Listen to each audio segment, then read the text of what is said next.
We'll also seek a statement from the Standing Committee on Labour and Social Welfare regarding the status of the implementation of the Senate resolution of 18th July 2018 on registration of persons with disabilities.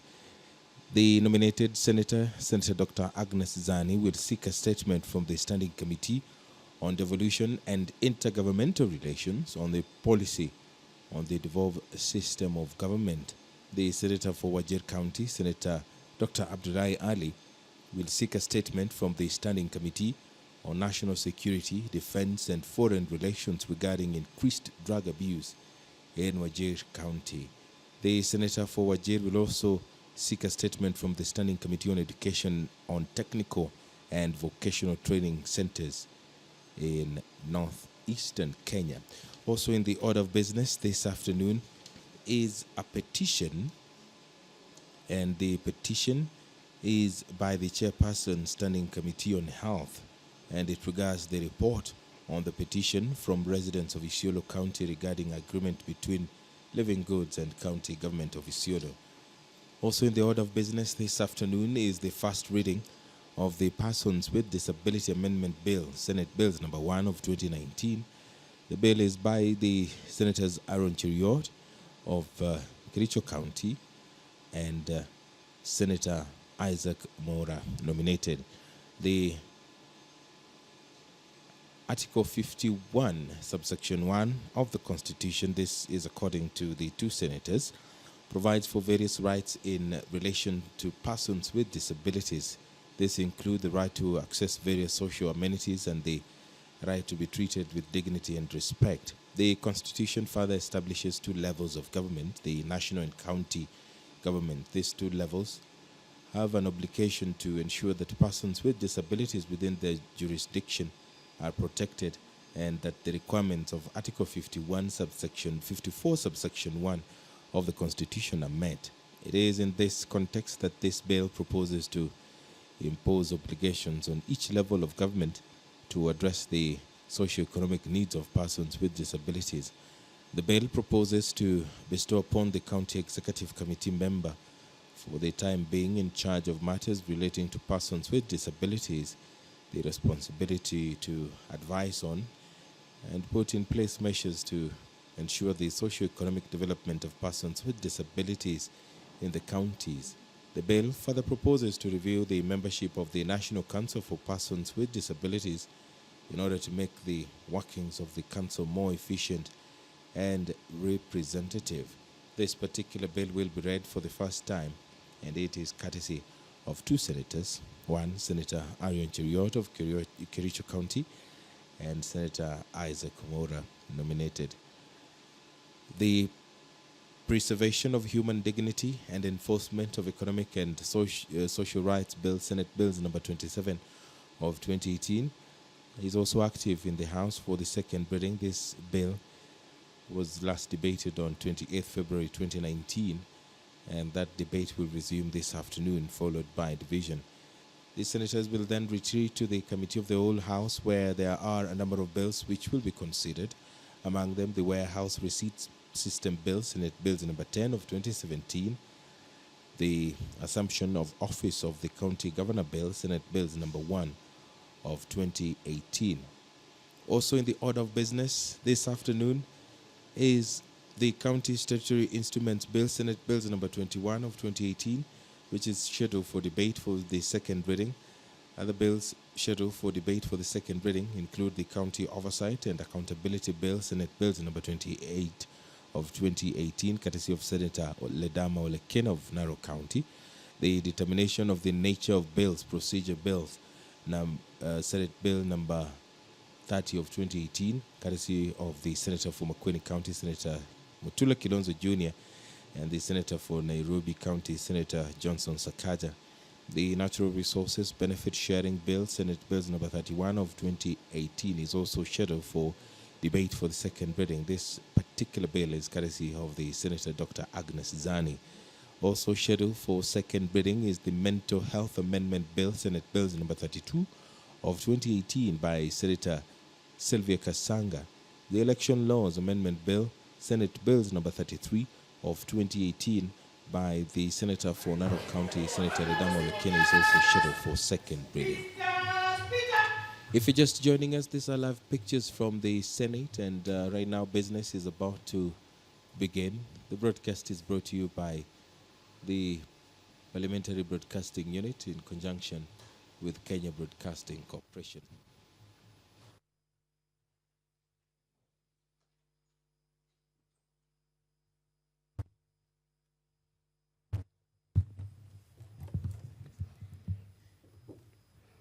Tuombe.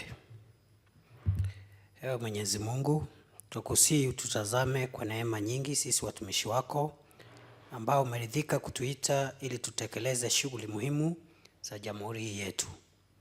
Tukuomba utujalie tuyatende na kuyafikiria mambo yote yatakayofikisha mbele yetu kwa njia ya haki na uaminifu, ili kustawisha amani, ufanisi na heri ya nchi hii yetu na wale ambao haja zao umezikabidhi mikononi mwetu. Amen.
Order number 1, administration of oath.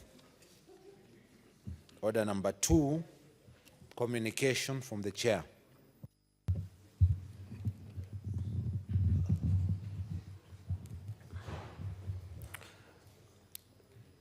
Honorable Senators, I would like to make the following communication.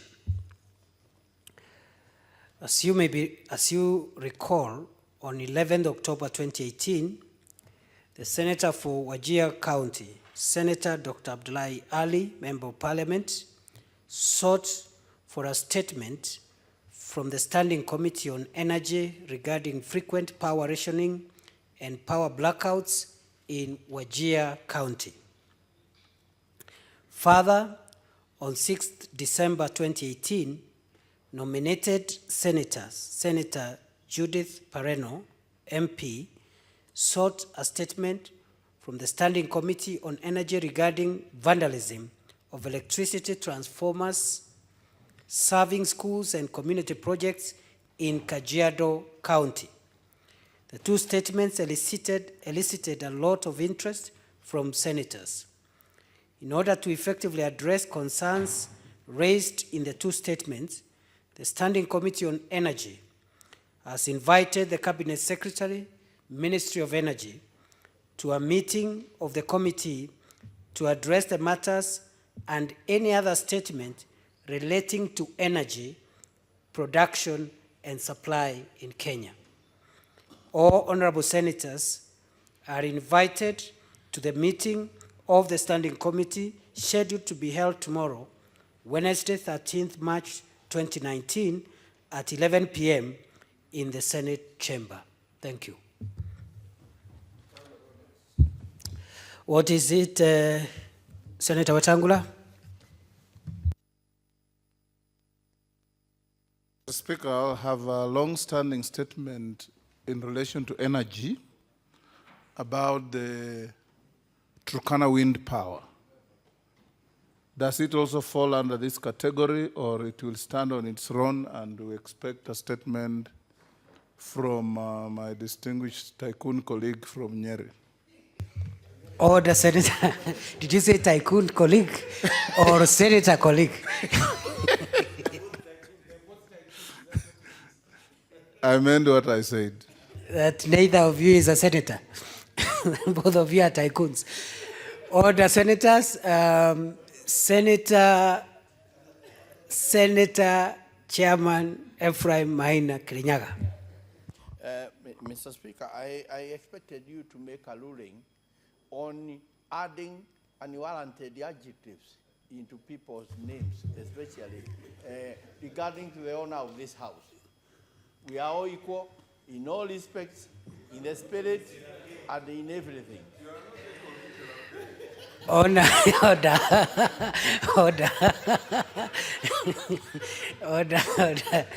Order, senators.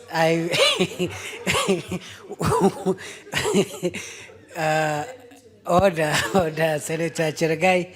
Would you like to say something? It is alleged that... You know, Mr. Speaker, I agree. You know, there is a book called Shamba la Wanyama. All equal, all animals are equal. So, but sometimes there are which are more equal than others. So, but I agree with Senator Ephraim Maina that we should be referred to the names that are known. Because if we use the shock of names, then like calling Senator Ephraim Maina engineer tycoon, some people might experience, they can't stand before. So, but you know, we should just say, Mr. Speaker, sir, we should just say Senator Engineer Ephraim Maina, not adding the word tycoon, because it will scare some of us who have not reached there. Order. So I agree, but maybe the excitement of the senators is because they are using other yardstick to measure their abilities. If I heard Senator Wetangula, although he spoke in an unconventional manner, he alleged that Senator Cheragai is not equal to Senator Maina. So I wanted to hear your comment before I make mine. What is it, Senator Mithika Linturi? Mr. Speaker, truth has to be told. Truth is painful, and we must get honest as leaders in this country. Mr. Speaker, equality is a fallacy. When Senator Senator Moses Wetangula uses an adjective like tycoon, I'm of the view that he knows what he's saying. And he means what he is saying. And we all cannot claim to be tycoons in this house. Just like Mr. Speaker, you must appreciate what one has done in life when he is alive and tell him, you've done well. Just like we can't be called professors here because we are not professors. If you have done through the academic ladder and you've been referred to as a doctor, let us give you the honor of referring to as a doctor or a professor. So, my friend Kirinyaga has done well in terms of creating wealth in this country, and for that matter, I don't find any problem being referred to as a tycoon. Only that I do not know whether, well, if they are peers with Moses Wetangula, then they are okay talking to each other that way. But Mr. Honorable Cheragai, you are not at that level. So we will understand, because you are still on growing up. Thank you, Mr. Speaker. Order. Order. Senator Cheragai, I gave you an opportunity to defend yourself. You squandered it, and therefore that opportunity is gone, and gone forever. Honorable Senators, I would only say that you're free to refer to people's titles, and I say that with the word title in quotes, but the standing orders are very clear that senators shall refer to each other as Senator so and so. So if you want to add other prefixes and honorifics, including Mr., Mrs., Madam, Mzee, Tycoon, Kijana, that is okay, so long as, first of all, that title or honorific is acceptable, especially to the beneficiary or to the addressee of the title or honorific. It should not be offensive or used to ridicule somebody, a senator. But even so, using an honorific, which is acceptable, does not excuse you from still referring to that colleague as Senator so-and-so. Be guided accordingly. Especially, we know there are those of us who are very good with these things. Very well, next order. But, sorry, clerk, just a minute.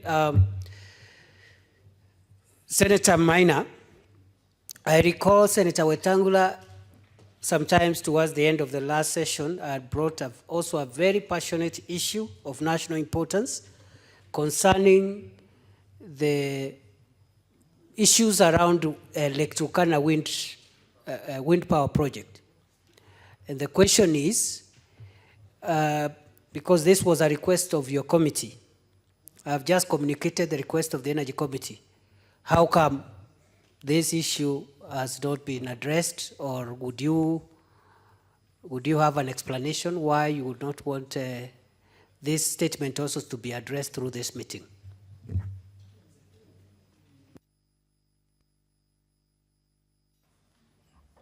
Thank you, Mr. Speaker. I think the subject regarding the question of Senator Wetangula will be handled as a normal question in this House, and that is an agreement between me, him, and the Senate, the Speaker, Honorable Lusaka. We had some discussion, and we agreed that the question will be tackled competently tomorrow afternoon. Therefore, Mr. Speaker, I expect some decorum that once such an agreement has been arrived at, I don't find it in order that my friend should be raising this thing. Regarding the power shortage in Wajir, and the Order, Senator. Order, Senator, we are not discussing statements. The Speaker has just communicated that tomorrow the CS for Energy will be available to all interested senators who want to attend as friends of the committee. And the matters in question will be the two statements, the statement by Senator Judith Pareno and the statement that was also requested earlier on by the Senator for Wajir. The issue at hand is whether Senator Wetangula's earlier sought statement will be included. I hear you saying that you had discussed this with Senator Wetangula and the Speaker Lusaka, and you had agreed on the way forward. Is that the case, Senator Wetangula?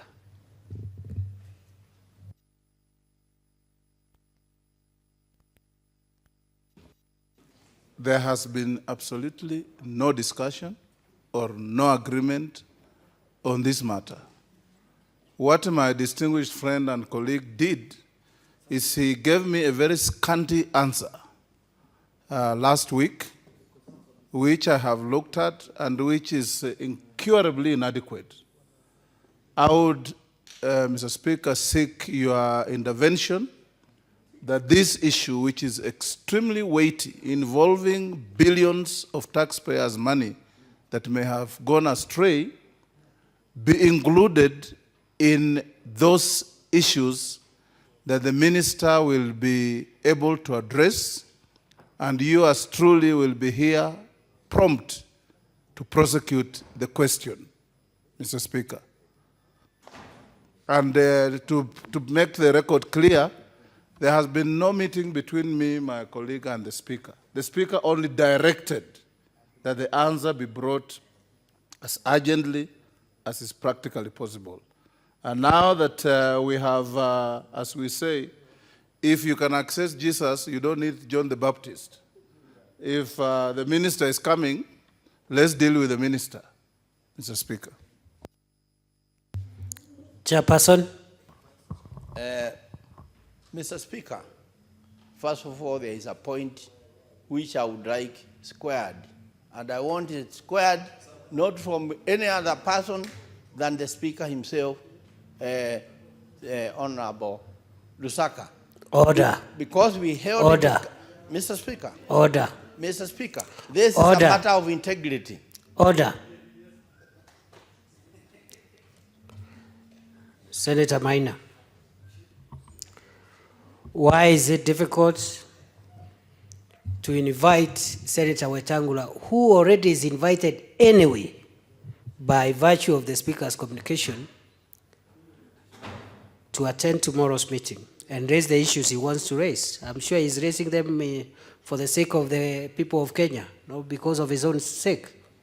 Number two, secondly,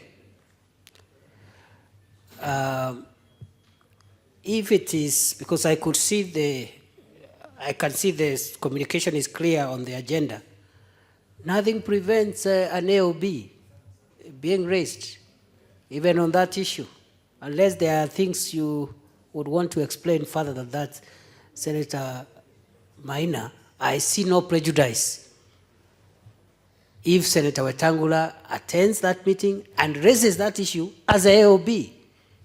Even if it's not addressed substantively, it could even get some commitment by the minister when the substantive issues will be addressed, maybe as a way of follow-up. Mr. Speaker, I will start where I left it. That is a matter of integrity. And I'm going to get in touch with the Speaker. Who is lacking integrity here?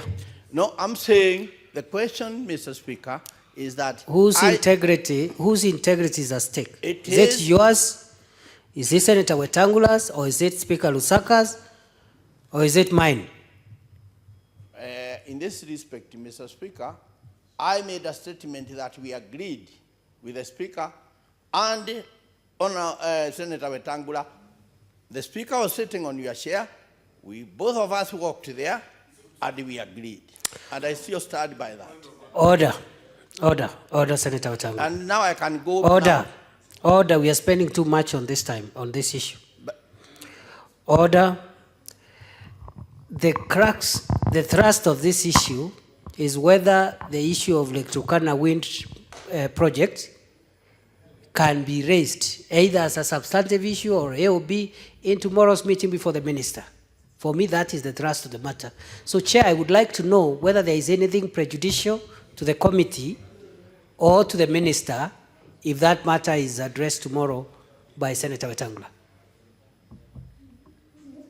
In my position, I still stand that he can raise the matter as an AOB, but it will be competently addressed in the House as had been earlier ruled by the Speaker. Senator Wetangula, you are free to attend tomorrow's meeting. You are free to raise that issue. But as the chairperson has said, the manner in which it was directed, the issue be disposed of should also be complied with, including, for example, if it was directed that there shall be a report. But I don't see any prejudice if you attend tomorrow and raise the issue. What is it, Senator Wetangula? And please make it quick.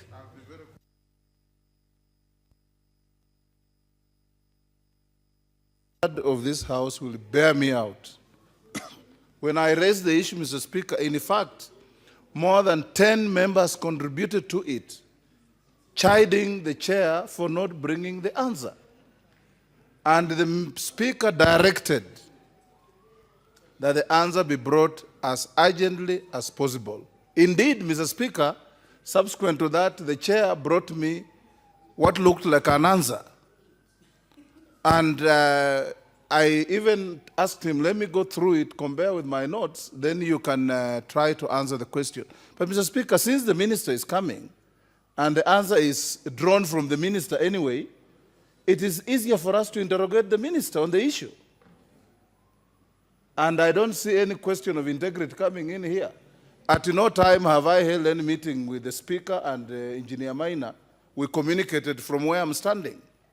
And Senator Olekina spoke, many senators spoke, and were angry about this issue delaying for that long, including Senator Hargura from the area where I have asked the question. Very well. I direct that Senator Wetangula is free to raise that issue in tomorrow's meeting as A or B. So ordered. Next order. What is it, Senator Ndwiga? Mr. Speaker, now that you have ordered that the Senator Wetangula can raise the issue, I think it's important that we communicate the minister's office that that issue will be raised here tomorrow, so that he comes prepared with the right answers. I direct the chairperson of the committee to communicate to the minister in the very specific and particular words that I have used. The matter will be raised as an AOB, just in case, for example, there is need to leave window for a further engagement on that issue, subsequently as the chairperson is insinuating. Very well. Next order. Order number 3, messages. Order number 4, petitions. Order, Senators, we have one petition listed in the order paper.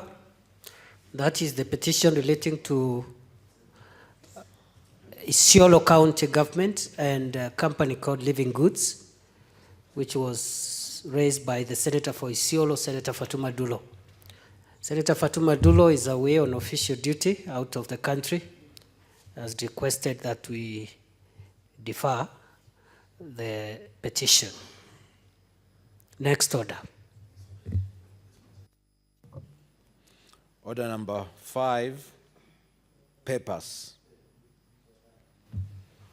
Any papers?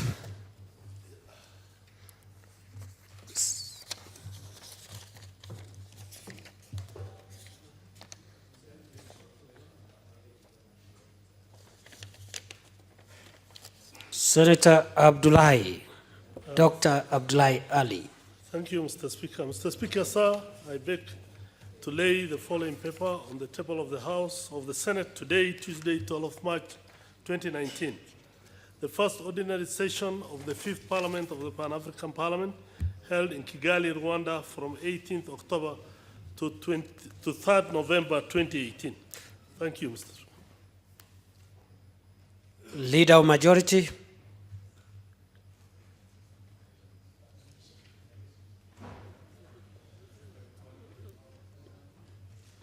Next order. Order number 6. That item is deferred. Next order. Order number 6, notices of motion. Senator Dr. Abdullahi Ali.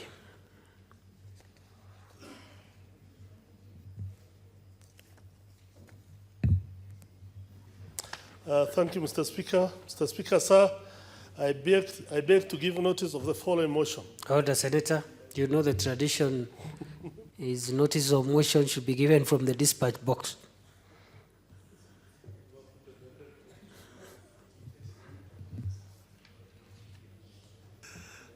Thank you, Mr. Speaker. Mr. Speaker, sir, I beg to give notice of the following motion, that this House notes the reports of the 6th ordinary session of the 4th Pan-African Parliament held in Midrand, South Africa from 7th to 18th May 2018, laid on the table of the House on Tuesday, 24th July 2018, and the first ordinary session of the Fifth Parliament of the Pan-African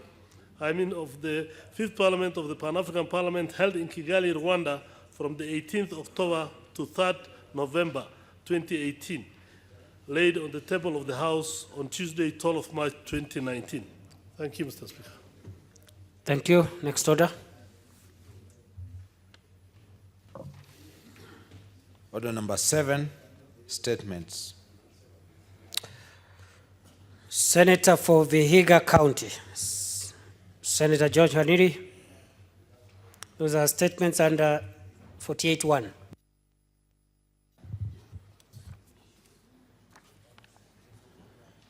Thank you, Mr. Speaker.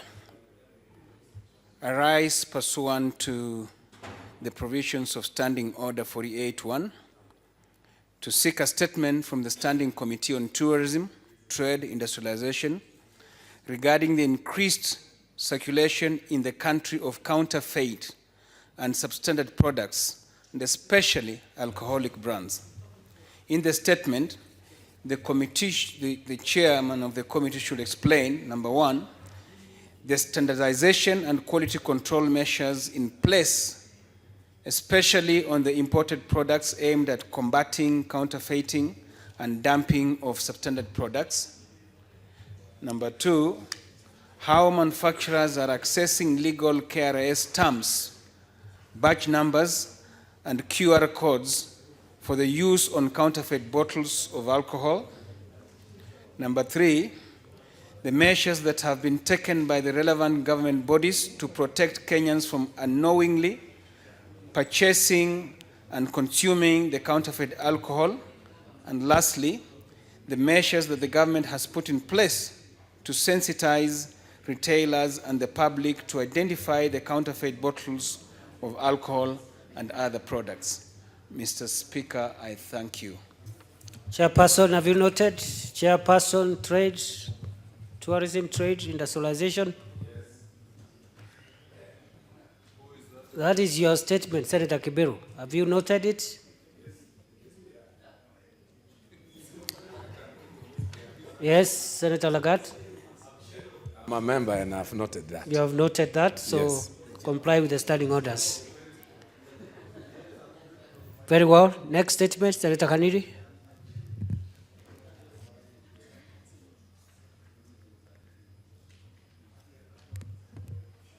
I need the mic. I thank you once again, Mr. Speaker.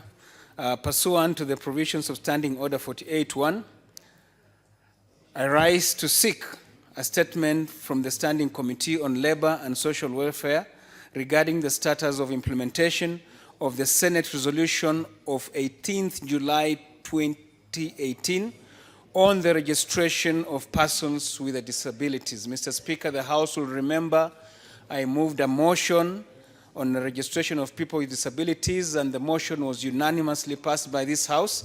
Therefore, the gist of this statement is just to know the progress on what the ministry has done so far. In the statement, the committee should provide a progress report on the Senate resolution and specifically the measures that have been taken by the national government to register persons living with disabilities in addition to the planned 2019 census. Secondly, number of persons living with disabilities who have been registered from July 2018 to date, indicating their respective county of residence. And lastly, collaborative initiatives aimed at ensuring 100% registration of persons living with disabilities amongst the national government, the National Council of Persons with Disabilities, and the county governments. I thank you, Mr. Speaker. The Chair, Labor, Social Welfare. Vice Chair, Member of Committee. Thank you, Mr. Speaker, sir. I beg to bring the progress on Thursday. Very well. On Thursday, you'll get it, Senator Kamniri. That's the commitment from the committee. You'll get the progress report on Thursday. Well done, Senator Dr. Migo. Next statement, 4C, Senator Dr. Agnes Zani. She's not in the House. Deferred. Next statement, 4D, Senator Dr. Abdullahi Ali. Thank you, Mr. Speaker, sir. Mr. Speaker, sir, pursuant to Standing Order 48-1, I rise to seek a statement from the Standing Committee on National Security, Defense and Foreign Relations regarding increased drug abuse in Wajir County.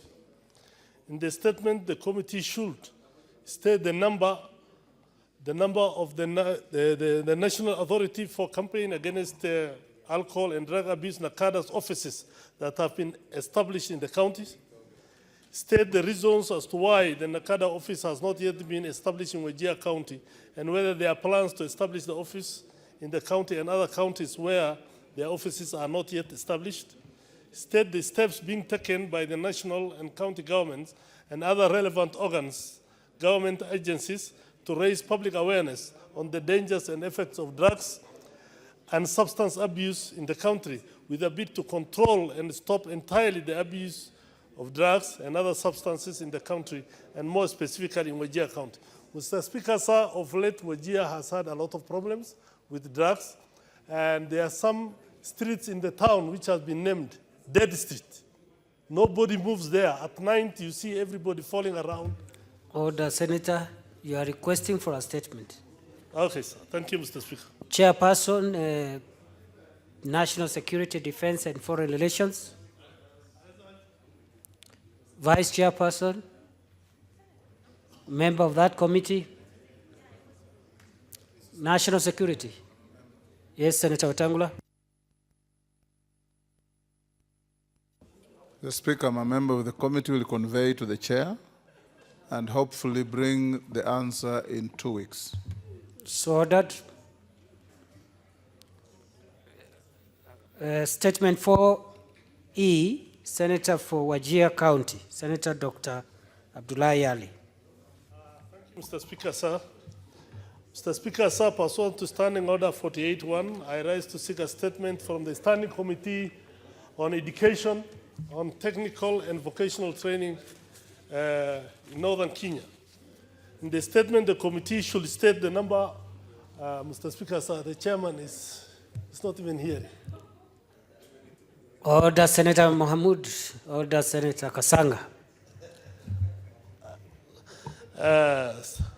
Mr. Speaker, sir, pursuant to Standing Order Consultations 48-1, should be done not only in low tones, but gracefully. I rise to seek a statement from the Standing Committee on Education, on Technical and Vocational Training.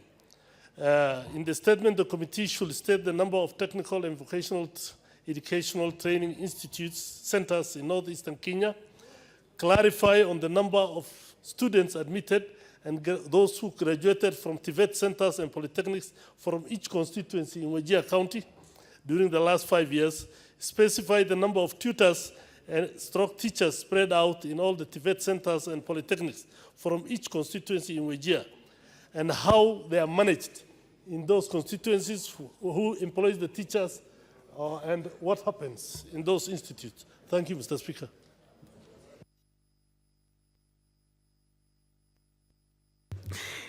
Very well. Chairperson. It will be acted accordingly. Yeah, in 2 weeks, Mr. Speaker. So ordered. Thank you. Very well. Senator Faki, under 47. 1. Mr. Speaker, sir, I rise pursuant to Standing Order number 47-1. I rise to make a statement on a county issue regarding the County Assembly of Mombasa. Honorable Speaker, the County Assembly of Mombasa is established under the Constitution of Kenya and the County Governments Act as the legislative and oversight arm of the County Government of Mombasa. As part of its oversight function, the County Assembly invited 3 County Executive Committee members for a meeting with their respective committees. However, Mr. Speaker, sir, the County Executive members did not honor the invitation, but instead they issued threats to dissolve the County Assembly, claiming that they have failed to perform their mandate. Mr. Speaker, I beg to be protected. From what? Honorable loud noise in the chamber, Mr. Speaker, sir. Order, senators. Senator Faki, there can never be noise in the chamber. There could only be loud consultations. Loud consultations, Mr. Speaker. Honorable senators, consult in low tones. Mr. Speaker, sir, as part of its oversight function, the County Assembly of Mombasa invited 3 County Executive Committee members for a meeting with their respective committees. However, the County Executive members did not honor the invitation, but instead the County Executive members issued threats to dissolve the County Assembly, claiming that they have failed to perform their mandate. This morning, Mr. Speaker, sir, scores of people in Mombasa were invited to sign what is called a petition for the dissolution of the County Assembly. Honorable Speaker, this is an act of intimidation on the members of the County Assembly, which should not be condoned. The role of the County Assemblies is enshrined in the Constitution and the County Governments Act. This role cannot be accomplished effectively if the County Assembly is denied an opportunity to summon and/or interview members of the County Assembly. Mr. Speaker, sir, as a representative of the people in the County Assembly, the members of the County Assembly are the voice of the people. Their voices ought to be heard in order to achieve the aspirations of the people they represent. Any attempt to deter them by harassing, intimidating, or threatening the members of the County Assembly is an affront to the independence of the County Assembly, and this has to be stopped. The members of the County Assembly, Mr. Speaker, should be allowed to do their work. I believe there are sufficient provisions in the standing orders of the County Assembly of Mombasa to safeguard the interests, if any, of the County Executive Committee members in appearing before the committees, and do not require the threats, harassment, and intimidation currently being meted out to the members of the County Assembly of Mombasa. Honorable Speaker, I therefore wish to bring this matter to the attention of the Senate as the guardian of dissolution, and urging the Senate to come in to protect the Mombasa County Assembly to avoid a situation where the Assembly will be paralyzed, leaving the Executive a free hand to operate in their county. This issue needs to be addressed urgently, Honorable Speaker, to avoid a similar situation like that of Makueni County during the last term of the 11th Parliament. Thank you, Mr. Speaker, sir. Thank you, Senator Faki. Senator Moses Wetangula. I'll give you maybe and 2 other senators to make very brief comments. Mr. Speaker, I've listened very keenly to what the distinguished senator from Mombasa has said. And if it is true, and I have no doubt that it is, it's a very serious matter. Mr. Speaker, the executive in any county is accountable to the Assembly in terms of primary oversight, in terms of budgeting and approval of budgets, and in terms of approval of programs of the county government. If indeed, Mr. Speaker, that the county government of Mombasa is engineering an intimidation to the county assembly, first, my distinguished colleagues should tell them that they are engaged in a futile exercise, because there's no provision in law for the county executive to dissolve the county assembly. Secondly, Mr. Speaker, the only provision available is if matters reach a level where the president sets up a committee, and when they dissolve the county government, both the executive and the assembly will go home. So what they are doing, Mr. Speaker, is just undermining themselves. But second, and more important, Mr. Speaker, I want to encourage Senator Faki to arm himself with a few colleagues from this House, go and address the Assembly, encourage them to be firm and steadfast in their oversight work, and more importantly, Mr. Speaker, tell them that whatever they do that the county government does not abide by, they forward to this Senate for further action. We support you, Senator Faki, in defending the integrity and independence of the County Assembly.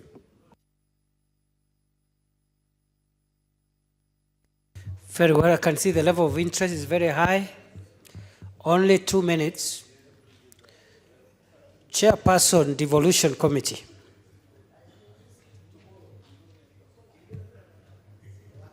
Thank you, Mr. Speaker. I want to add my voice in telling the executive in Mombasa that the County Assembly have their own and separate power to oversight the county government of Mombasa. So, and as the chairman of the Devolution Committee, I want to tell my colleague Faki that we are going to join him and we go to Mombasa so that we can get the root cause of what is happening in Mombasa. Thank you. Well stated, Chairperson.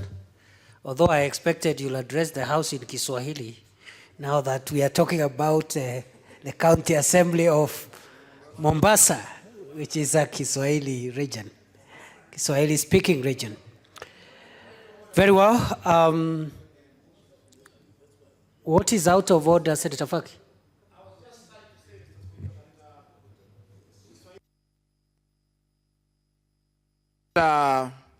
A Mombasa language. It is a national language. It is the language you used in this Senate, the National Assembly, and all other places. Therefore, it is the national language of the country of Kenya. I hope you are not saying the speaker is out of order. No, no. You are just clarifying that Kiswahili is a national language.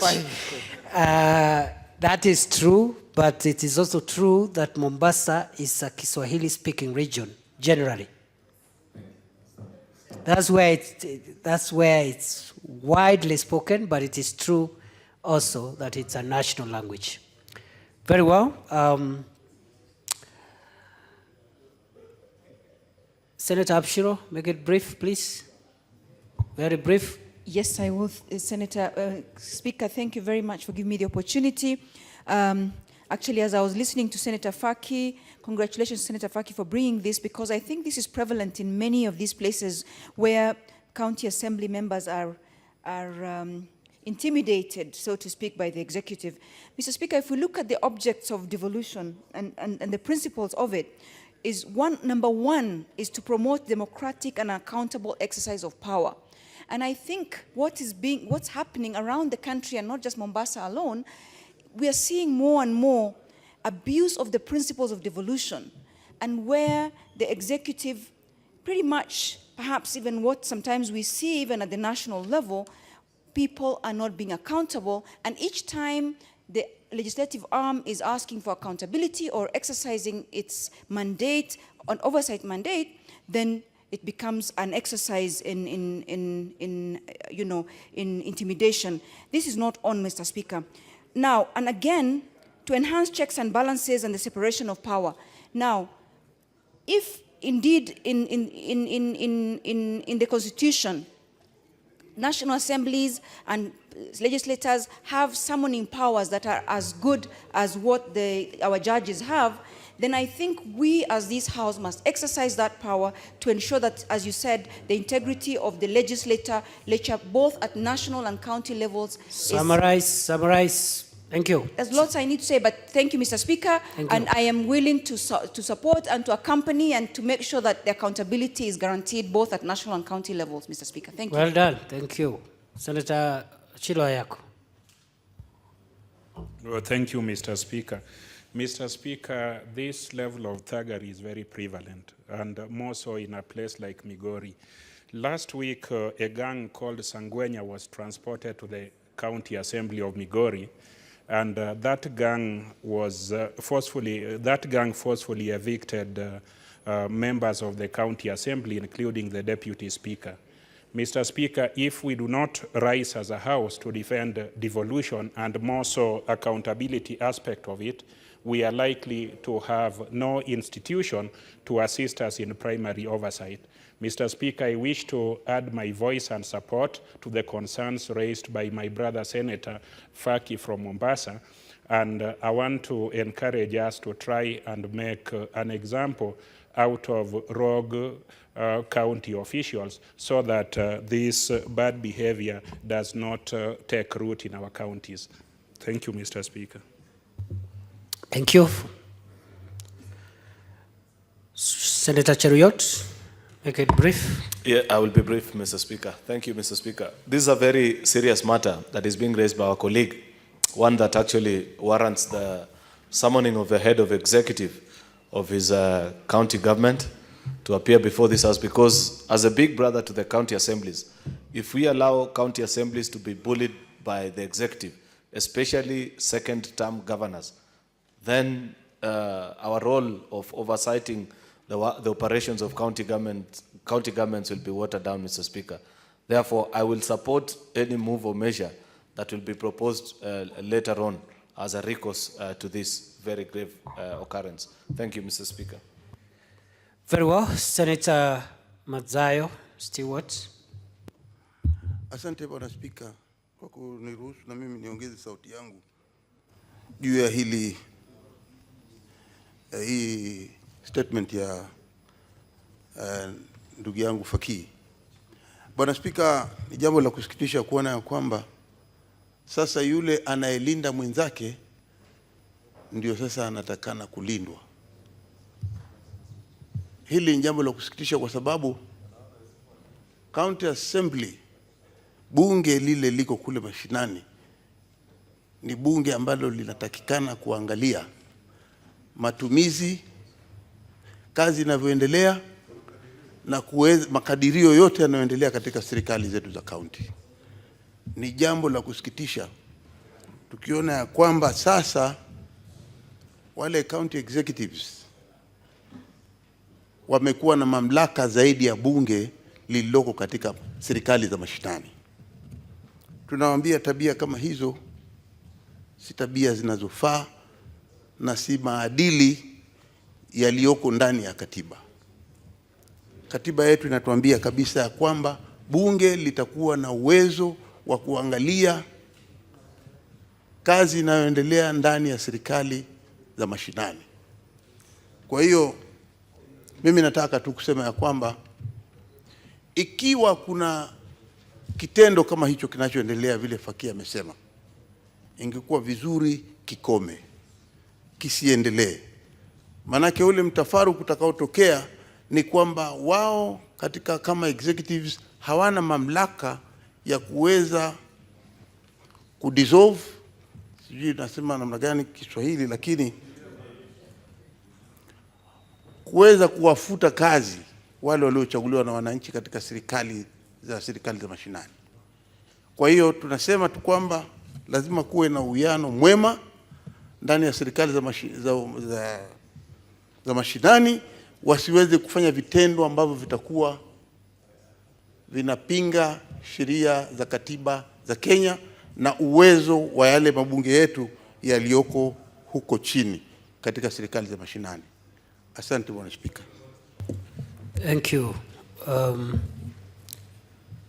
What is out of order, Senator Cheruiyot? Just curiously, Mr. Speaker, I've realized that when senators arise and speak in English, they are given 2 minutes. When they do so in Swahili, you allow them 5. Is it the direction of the Speaker? Or the Speaker is mesmerized by... Order. Order. You know, we need, as Senator Faki pointed out, we need to promote Kiswahili as a national language. And one way of achieving that is by being lenient to those who use that language. But it is noted we need to be fair and impartial. Last but not least, Senator Cheragai. There is also Senator Lagat. Have you wanted to say something? So 1 minute each. If you speak in Kiswahili, 2 minutes. Asante sana Mheshimiwa Spika, nataka sitaki jambo hili lipite kabla sijaongeza sauti yangu. Nafikiri shida kubwa ambazo makaunti zetu wako nazo ni kwa sababu pesa zinatolewa na serikali za kaunti zikipitia mawaziri wao wa fedha, na tumejaribu katika kamati yetu kushughulikia hayo masuala kuhakikisha makaunti zetu za bunge sikuwe na zile uwezo za kupata pesa zao katika akaunti zao kutoka katika serikali kuu ili waweze kuendesha shughuli zao bila kuwa na zile vitisho kutoka magavana. Na nafikiri swala hili, Mheshimiwa Spika, nataka niunge mkono wale ambaye anaongoza serikali ya Mombasa lazima aitwe hapa katika bunge la Seneti ndio aweze What is it, Senator Wetangula?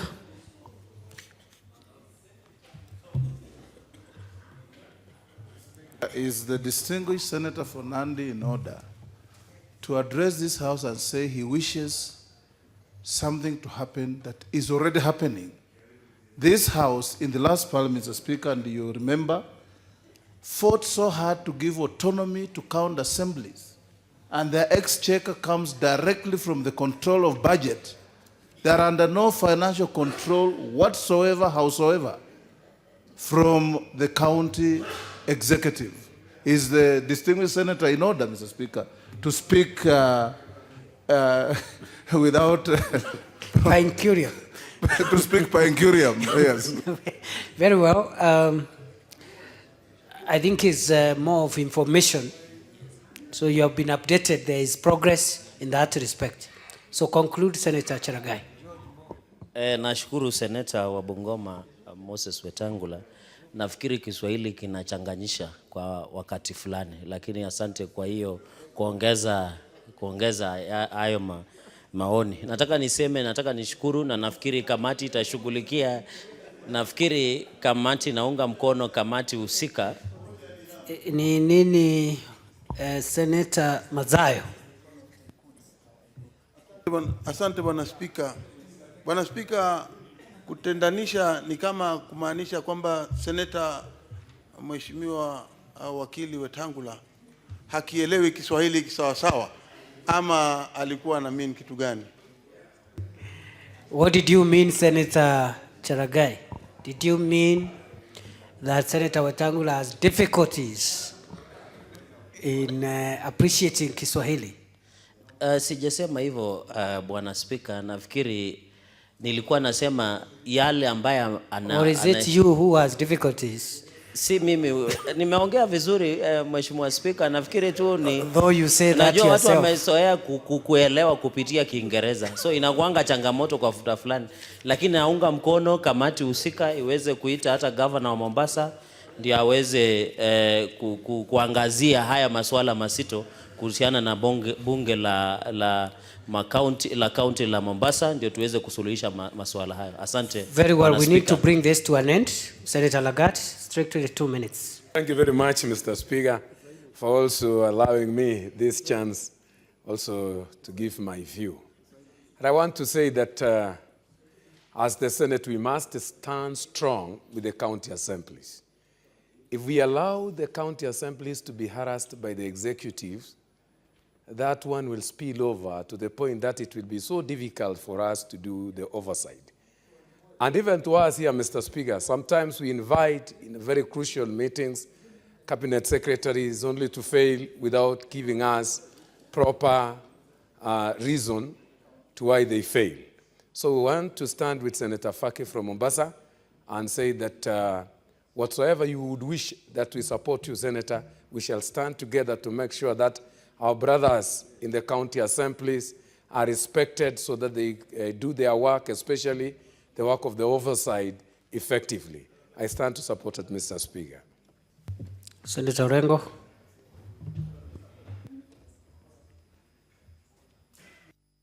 Speaker, I rise to support, and in supporting, I want to remind ourselves that the principles of devolved government under Article 175 is based on the principle of separation of powers, so that the county executive has powers enumerated in the Constitution and the assemblies have their powers enumerated in the Constitution.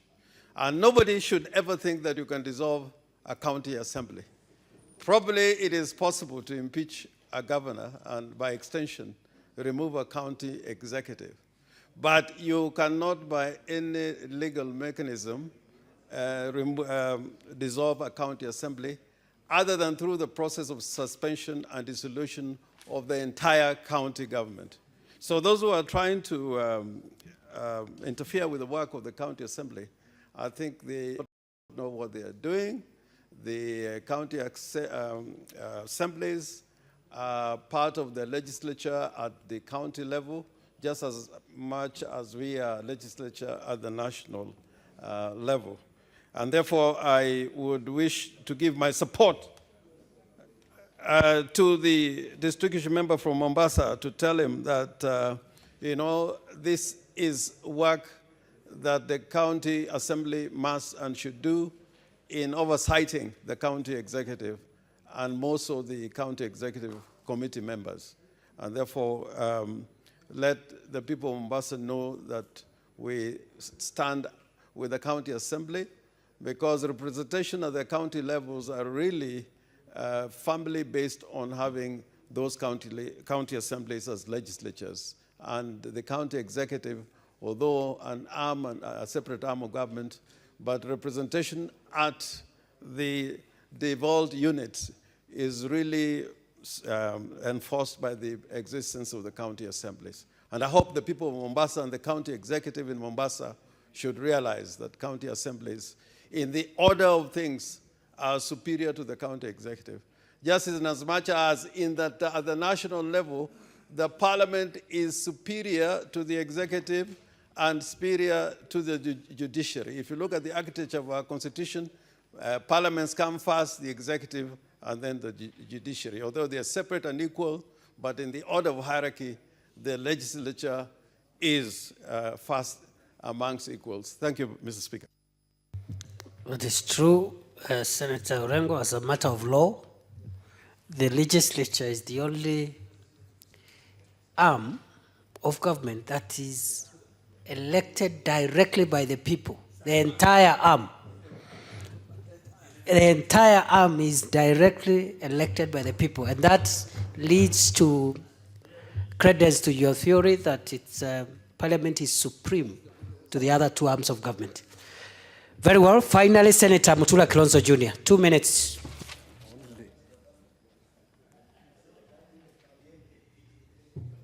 Mr. Speaker, it's actually with great disappointment that a statement like this can be issued, particularly with the experience that we had in Makueni. I expressed this during the devolution conference. Part of my disappointment is when a topic on oversight is being discussed, members of the county assembly are not asked to participate. And we know very well that when it comes to oversight of county governments, members of the county assemblies all over the country are being mistreated, intimidated, and refused with statements, etc., etc. Mr. Speaker, in a matter like this one, the committee in charge of devolution, and on this score, I must thank Senator Kipchumba Murkomen. When Kipchumba Murkomen was the chair of devolution, things like this would not even come to the floor. By now, the committee would be in Mombasa, reading the Riot Act to the governor of Mombasa. And he must be told he can be the Sultan of Mombasa, but he's not the Sultan of the assembly. He cannot dissolve that assembly, whether in his dreams, wishful or otherwise. And therefore, Mr. Speaker, unless Article 185, and this Senate must protect, and I'm happy that mid-April we are going to Kisumu for the legislative summit. Let us give the opportunities to these county assemblies to tell these governors, wherever they are, that they form part of the government. We must protect the assemblies, because these governors, and I've said this, we will not give more finances to county governments unless we empower the Senate and empower the county assemblies. Otherwise, these governors are going to become monsters. I've said this before, and it's happening. That a governor can stand on top of a car and say, I'm going to throw you out of the office, I'm going to make sure you are dissolved. Obviously, I'm sorry, but there was reason to have governors to have degrees because they've not read this constitution. Thank you. Order, Senator. Order, Senator. Order. Majority Leader, can you close? And I'll give you 3 minutes, Leader of Majority. Thank you, Mr. Speaker. I want to thank the Senator of Mombasa for coming up with this very important statement, Mr. Speaker. Mr. Speaker, and I want to start where Senator Junior ended, that education is very important. Senator who? Senator Mutula Kilonzo Jr. Is his name? Senator Junior, Mr. Speaker. I can say Senator Mutula, Senator Junior, Junior Senator. But on a serious note, Senator Mutula Kilonzo Jr. has said a very important thing. It's important for our leaders in the county, especially governors, to have certain level of education to facilitate their ability to appreciate the importance of county assembly as an arm of government. And this is not something only for Mombasa. Mr. Speaker, many other counties, county assemblies are facing a lot of attack from the executive. And as usual, because they are doing oversight work, Mr. Speaker, they don't receive the support they require. Mr. Speaker, county assemblies must operate in an environment that is free of intimidation, of threats, Mr. Speaker, and they must be reminded, even as we go for the conference in a month's time, of the importance of county assembly in budgeting and development in the counties. Mr. Speaker, I am aware that in my county, the county assembly are also facing attack by people who think that giving the county assembly 500 million to oversight 5.5 billion that we've given to Elgeyo Marakwet County is a lot of money.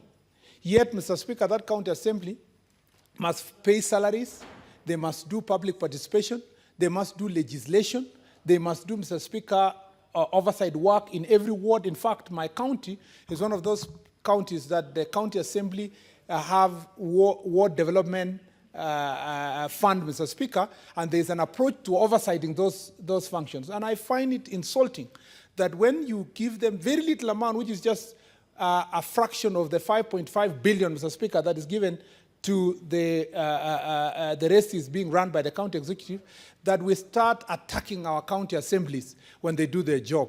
So I support Senator of Mombasa. I believe that this House must not act in vain. We don't just debate. We must come back, Mr. Speaker, when this question goes to the committee that it goes, it must lead us to passing a resolution in this House, Mr. Speaker, as to how county assemblies will be relating with county executive and how to guarantee their autonomy, so that, Mr. Speaker, we have county governments that are, Mr. Speaker, working and delivering for the people.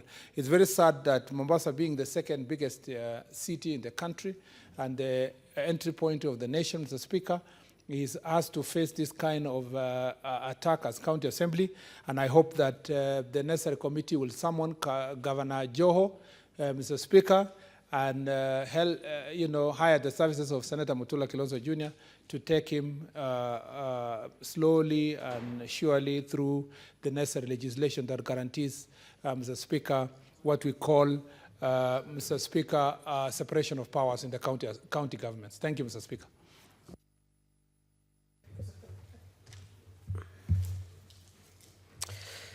Very well, Senators. I deliberately allowed the time I've allowed on this matter because I share the sentiments of the House that this is a very important matter. First, I would like to say, I thank all those who have intervened. I thank the Senator Faki who has brought this statement. So first, I want to say that, as Senator Orengo said, county assemblies are actually county parliaments, and they are mirrored on the national parliament. And therefore, it is not by coincidence or by sheer luck that Article 1.3 of the Constitution, in enumerating the organs of state, the arms of government, starts with Parliament, followed by the executive and the judiciary. There is a reason why the drafters did not start with the judiciary and end with any other arm. And that reason is what Senator Orengo has told us, which is that because parliaments, whether national parliament or county parliaments, are the only arm out of the three arms of government that are directly given the mandate by the people through voting, it follows that Parliament is supreme and there is no arm of government above Parliament except the people themselves. So above Parliament is not the executive, it's not the judiciary. Above Parliament, the only constitutional organ above Parliament is an organ called the people. Having said that, it has also come to my attention as a student of law, that when we talk about anti-devolutionists and people who are fighting devolution, sometimes we do not assess or look at the threats that are facing devolution from within the counties themselves. And I dare say, it is my position, that one of the greatest threats to devolution is some of the governors and generally county executives. Why? Because by trying to subvert the supremacy of county assemblies as an organ that is directly elected by the people, you are emasculating devolution and you're defeating the purpose for which devolution has been placed in our, as the centerpiece of our Constitution. Thirdly, this episode about Mombasa County Assembly reminds us of the ugly and dark past of this country, where members of Parliament could not even speak or comment about the executive without attracting reprisals. Fourthly, I want to say, or I want to determine that under Article 96(1), and I would want to read it for purposes of emphasis. If you look at the functions of this House under Article 96(1), it says that the Senate represents the counties and serves to protect the interests of the counties and their governments. The protection of county governments by the Senate includes the protection of governors and the executive when they are right, but also the protection of the county assemblies. And for those who may not appreciate, the truth is that county assemblies are part of county governments, because the normal common parlance is that county governments refers to county executive arms of government. Therefore, honorable senators, having considered all those reasons, including the reasons advanced by Senator Faki and the other senators who made observations on this statement, I determine that this is a matter that falls within the discretion of the Speaker under Standing Order 47(3), which empowers the Speaker in appropriate cases to refer statements of this nature to the relevant committee for further action. I therefore determine this is an appropriate case for referral to the committee. And therefore, having found that, I direct the Committee on Devolution to seize itself of this matter and involve as many senators as would want to become friends of the committee for this purpose, devise mechanisms of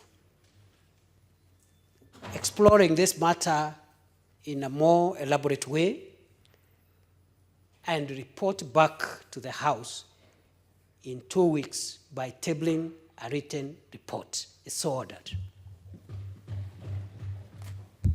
Very well. This is an exceptional case because you see, the threat that is facing county assemblies is actually very widespread. So I'm of the view that this example of Mombasa should be done or should be addressed so well that it should send a warning across the country that you cannot play around with county assemblies and get away with it. And therefore, I've made that exceptional ruling because of that gravity of this matter. Very well. What is it, Senator Mohamud, before we go to the next order? So, Speaker, sir, pursuant to Standing Order 15 and Article 107 1C of the Constitution, I would like to move a procedural motion that the Senate elects Senator Abshiro Halake to preside over sittings of the Senate for the remainder of the day. So, Speaker, sir, looking at the House,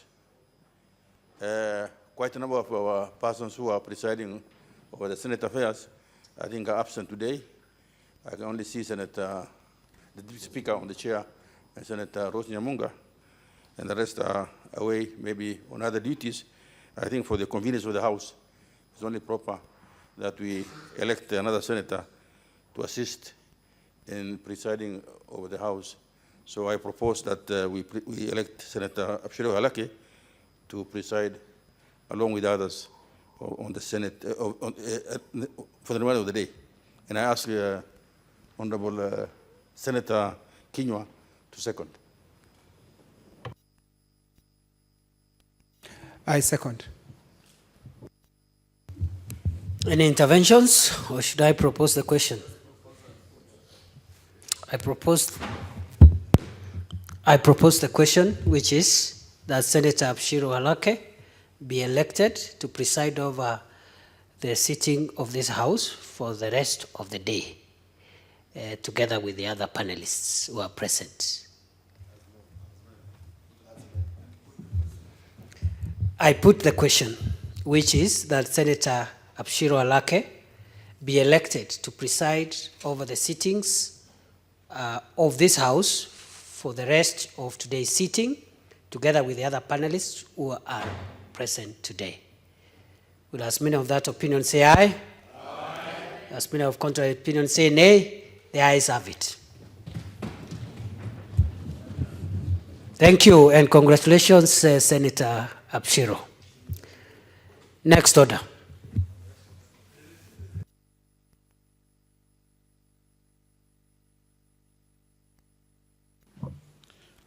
Order number 8, the Persons with Disabilities Amendment Bill, Senate Bills number 1 of 2019, first reading. A bill for an act of parliament to amend the Persons with Disabilities Act to provide for the functions of the national government and the county governments and for connected purposes. Next order.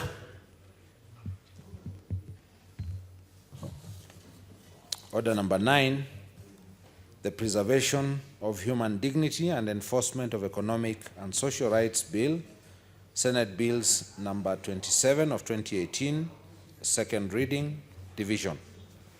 Senator Abshiro, would you want us to proceed with that item? Do we have numbers? Where are the whips? Mr. Speaker, a quick count reveals that there's not enough numbers. We need 24 delegations. Sorry, Senator Abshiro? It looks like we don't have enough Let's senators. do a division bell first. I direct that the division bell be rung for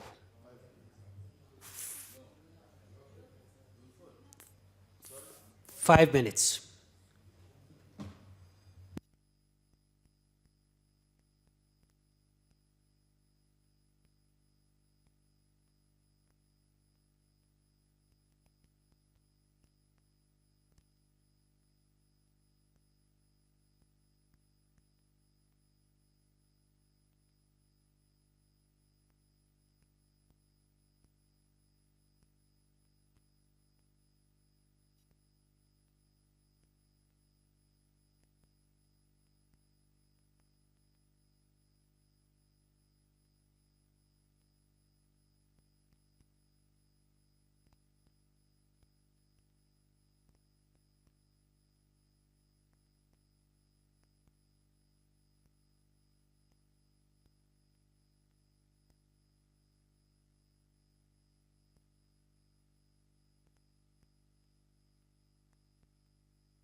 Order, Senators.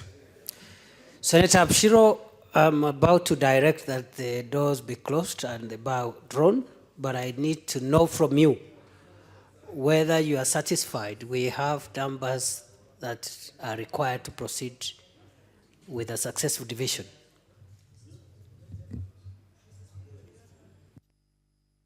Give her the mic, give Senator Abshiro the mic.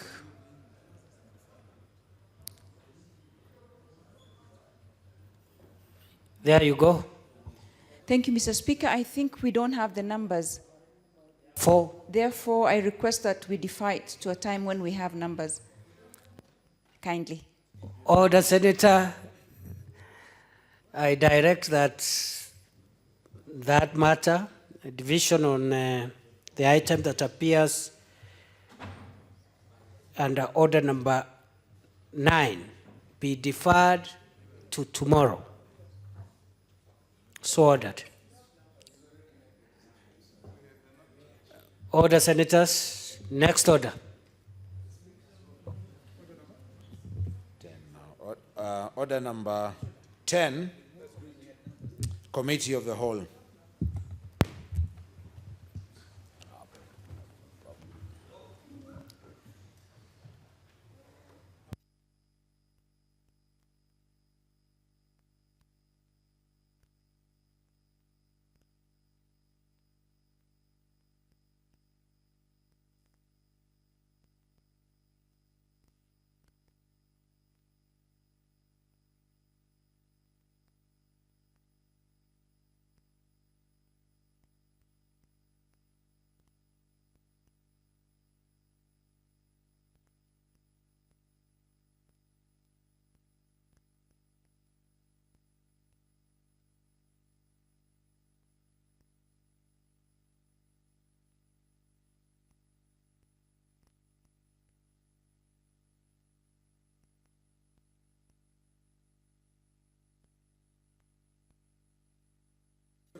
What is the? Which one do I use? Can you use this one? Honorable Senators, let's take our seats and pay attention. We are considering the Warehouse Receipt System Bill, Senate Bills, number 10 of 2017. Is that with you? No? Clause 3. Clause 3. I propose the question that the National Assembly amendment to Clause 3 of the bill be approved. I put the question that the National Assembly amendment to Clause 3 of the bill be approved. Division at the end. National Assembly amendment to Clause 4. I propose the question that the National Assembly amendment to Clause 4 of the bill be approved. I put the question that the National Assembly amendment to Clause 4 of the bill be approved. Division at the end. National Assembly amendment to Clause 9. I propose the question that the National Assembly amendment to Clause 9 of the bill be approved. I put the question that the National Assembly amendment to Clause 9 of the bill be approved. Division at the end. National Assembly amendment to Clause 10. I propose the question that the National Assembly amendment to Clause 10 of the bill be approved. I put the question that the National Assembly amendment to Clause 10 of the bill be approved. Division at the end. National Assembly amendment to Clause 11. I propose the question that the National Assembly amendment to Clause 11 of the bill be approved. I put the question that the National Assembly amendment to Clause 11 of the bill be approved. Division at the end. National Assembly amendment to Clause 16. I propose the question that the National Assembly amendment to Clause 16 of the bill be approved. I put the question that the National Assembly amendment to Clause 16 be approved. Division at the end.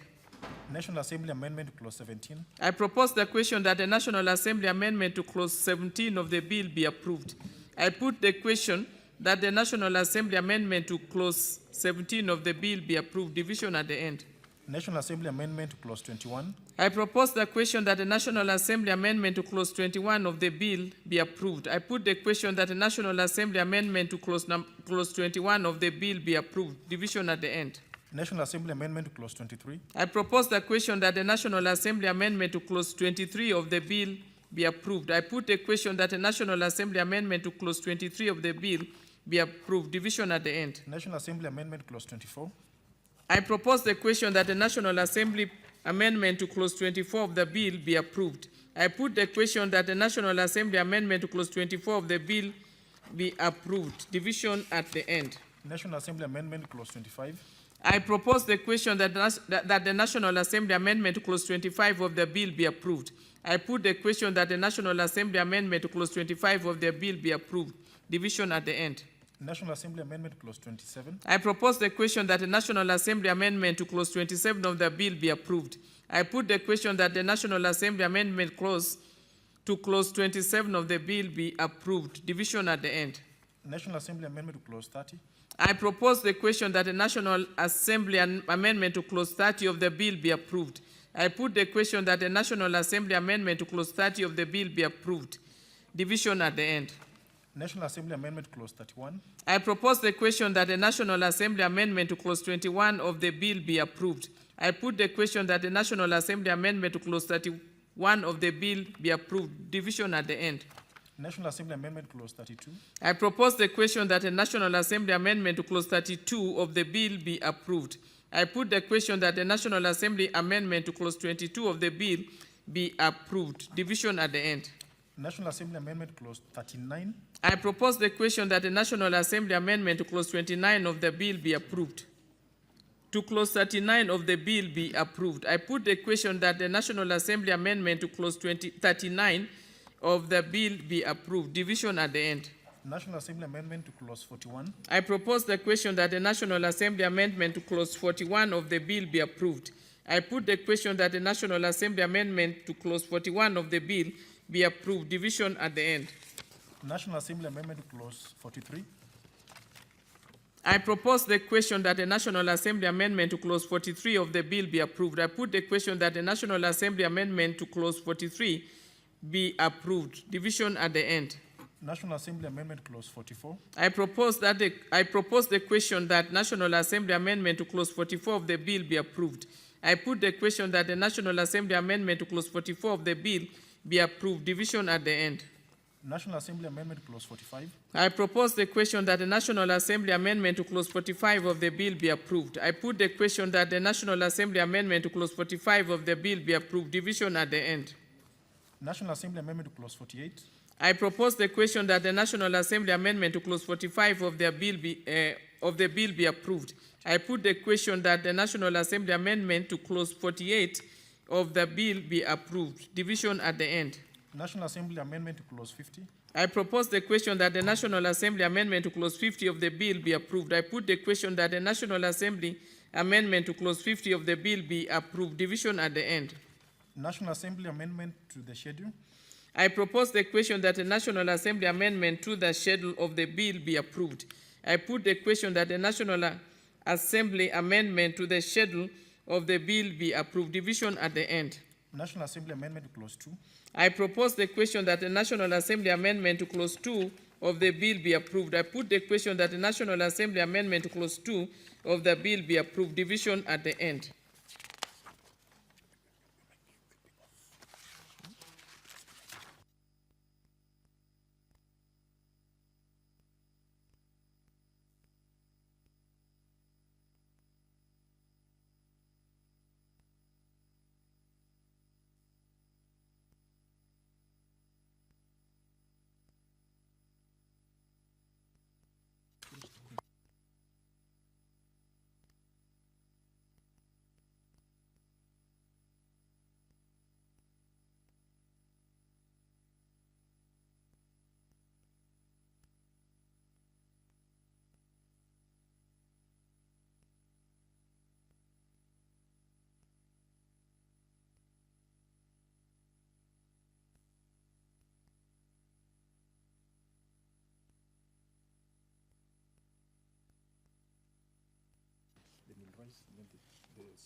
The mover to reply.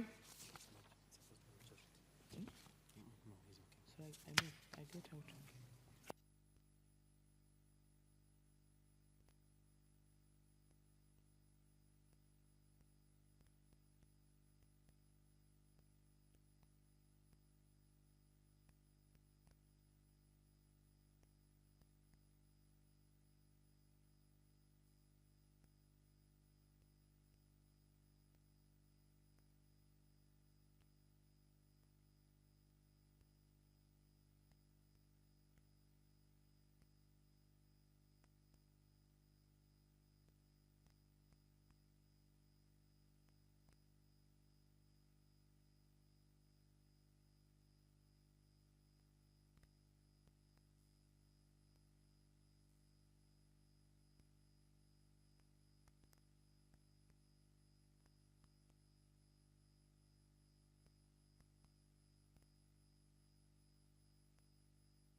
We have finished considering the amendments to the bill, and now we would like to ask the mover to reply. We'd like to call upon the mover.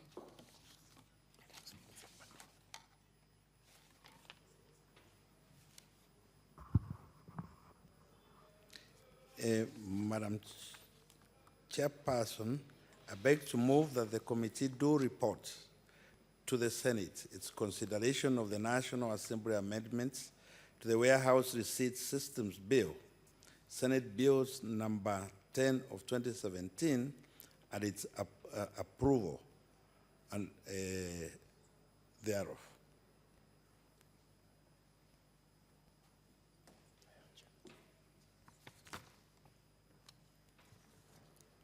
I put the question, which is that the committee do report to the House its considerations of the National Assembly amendments to the Warehouse Receipt System Bill, Senate Bills number 10 of 2017, and its approval thereof.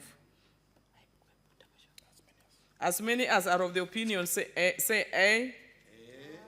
Say aye. And those of the contrary opinion say nay. The ayes have it. Madam Speaker.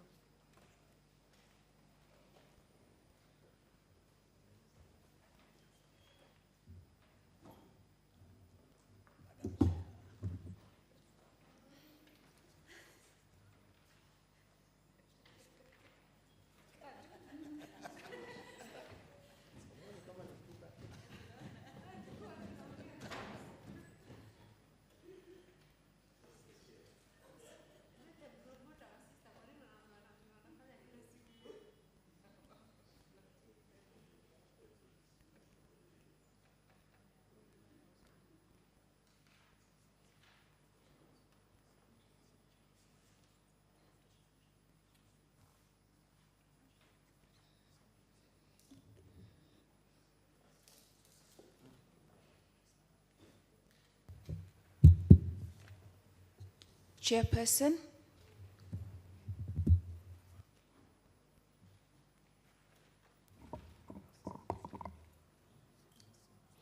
Honorable Speaker, I beg to report to the Committee of the Whole.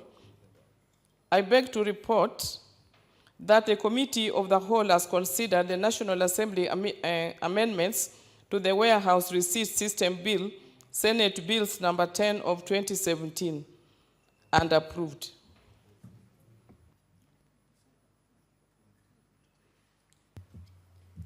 Mover.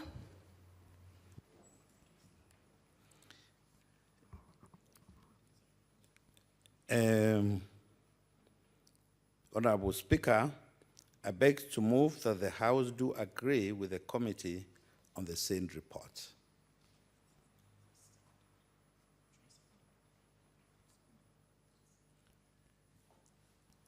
And I ask Senator Wako to second.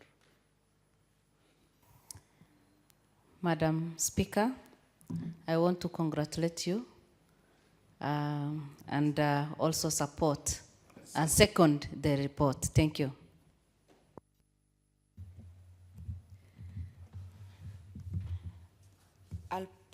I will propose the question, which is that the House do agree with the committee in the said report.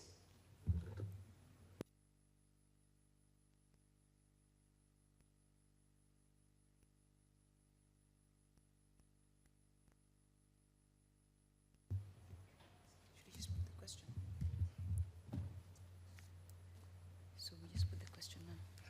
Just put the question, but just give me a minute.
Honourable members, pursuant to Standing Order number 152, I recommit the bill for division at the committee.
Honorable Senators, we are ready to do the division.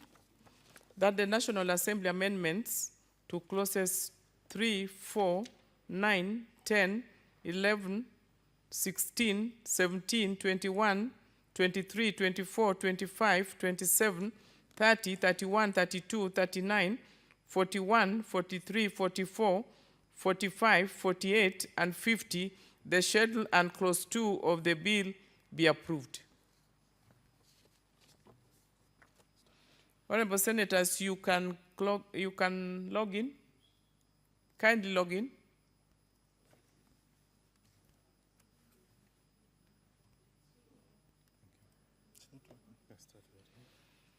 You can now vote.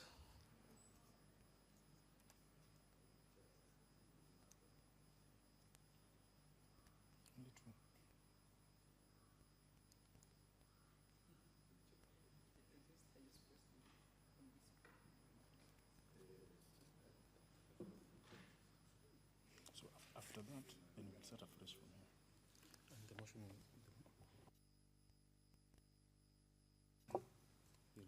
announce the result after the announcement. Print. So we have to wait for the time. For the 20 minutes. Seconds.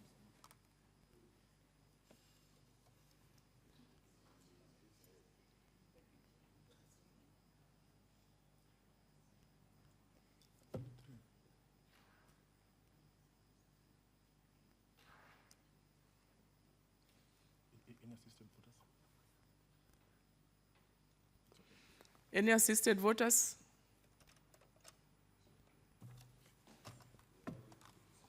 Can print. It means some have not voted. No, maybe they don't have the capacity to vote. Oh yes, they're not held, so they're not delegated.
Honorable Senators, these are the results of the vote.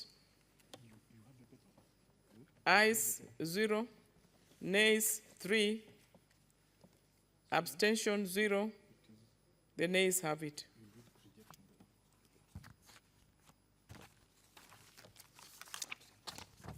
How do I do this?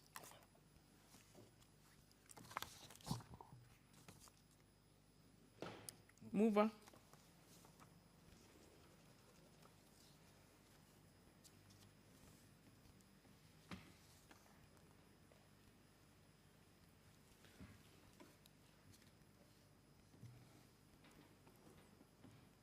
On our chairperson, I beg to move that the committee do report to the Senate its consideration of the National Assembly amendments to the Warehouse Receipts Systems Bill, Senate Bill number 10 of 2017, and its rejection thereof.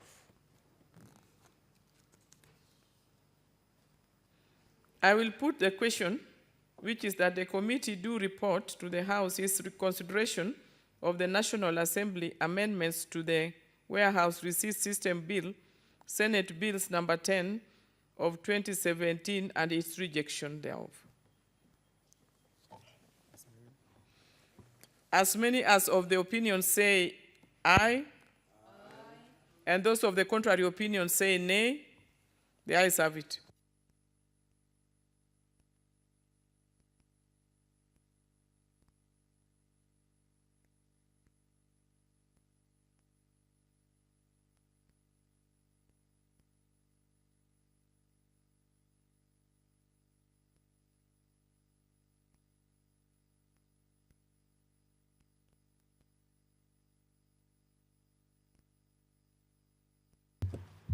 Chairperson.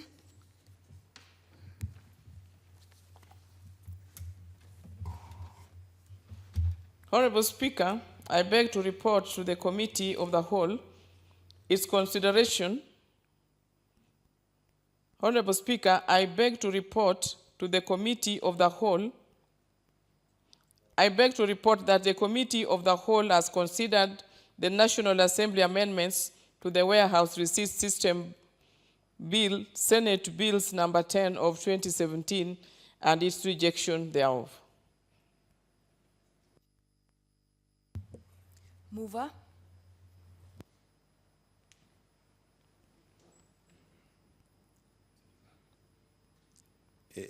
Honorable Speaker, I beg to move that the House do agree with the Committee on the said reports.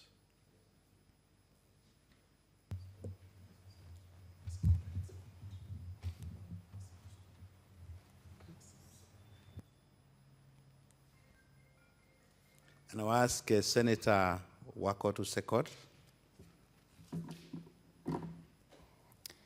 Thank you. Madam Speaker, I second.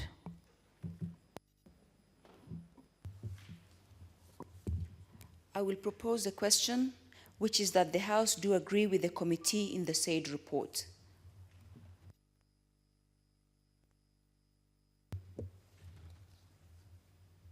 I will put the question, which is that the House do agree with the committee in the said report.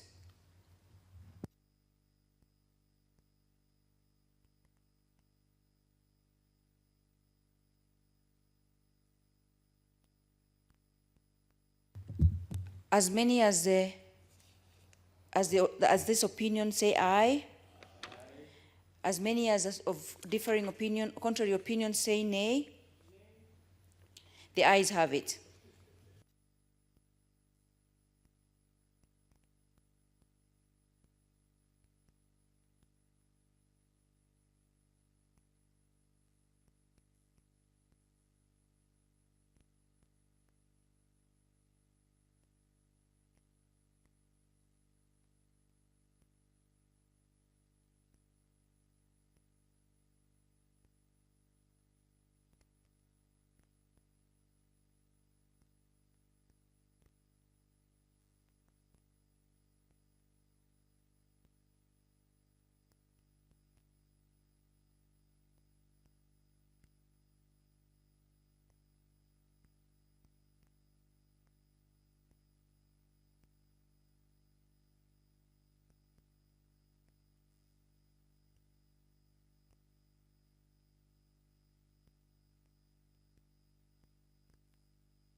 Honorable members, the net effect would be that the bill will be referred to the committee pursuant to standing order number, Committee of Mediation, pursuant to standing order number 159 4B.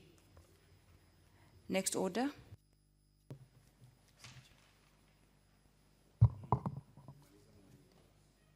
Order number 11, Committee of the Whole.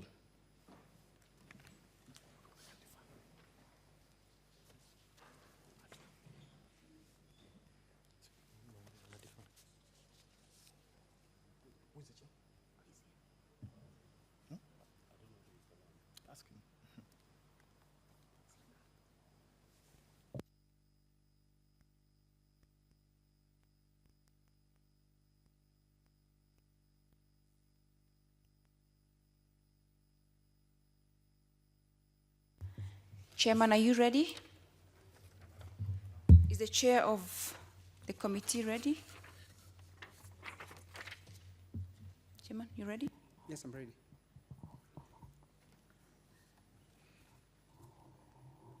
So we'll proceed to the committee of the whole.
Honorable Senators, we are moving on to consider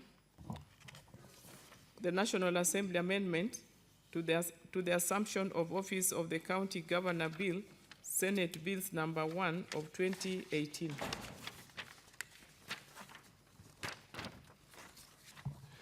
National Assembly Amendment to Clause 2. I propose the question that the National Assembly amendment to Clause 2 of the bill be approved. I put the question that the National Assembly amendment to Clause 2 of the bill be approved. Division at the end. National Assembly Amendment to Clause 5. I propose the question that the National Assembly amendment to Clause 5 of the bill be approved. I put the question that the National Assembly amendment to Clause 5 of their bill be approved. Division at the end. National Assembly Amendment to Clause 6. I propose the question that the National Assembly amendment to Clause 5 of the bill be approved. To Clause 6 of the bill be approved. I put the question that the National Assembly amendment to Clause 6 of the bill be approved. Division at the end. National Assembly Amendment to Clause 16. I propose the question that the National Assembly amendment to Clause 16 of the bill be approved. I put the question that the National Assembly amendment to Clause 16 of the bill be approved. Division at the end. National Assembly Amendment to Clause 21. I propose the question that the National Assembly amendment to Clause 21 of the bill be approved. I put the question that the National Assembly amendment to Clause 21 of the bill be approved. Division at the end.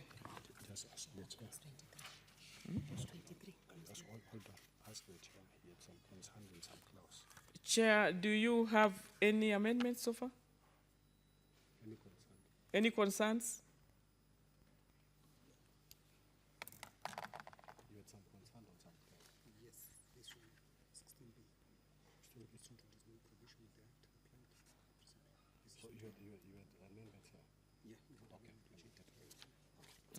It's okay.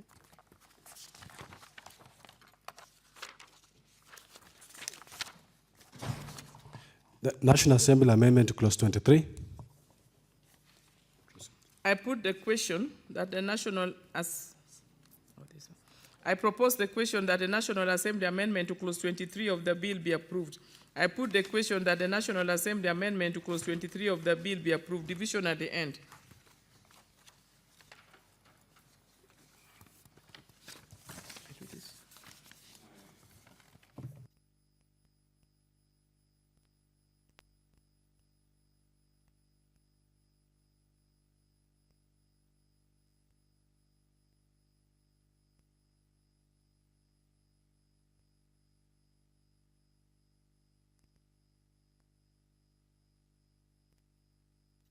Honorable Senator.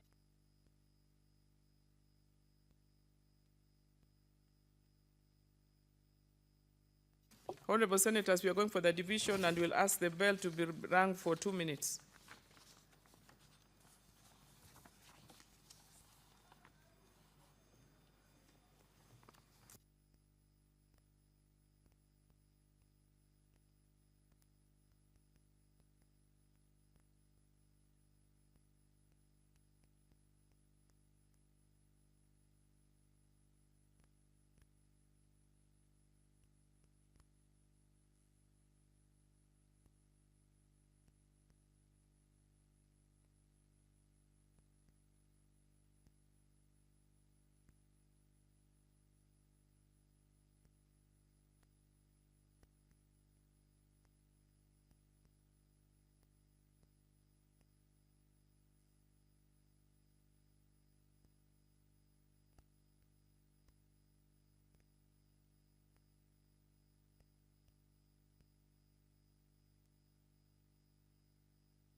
Can the door be locked, the bus be drawn and the door be locked, please?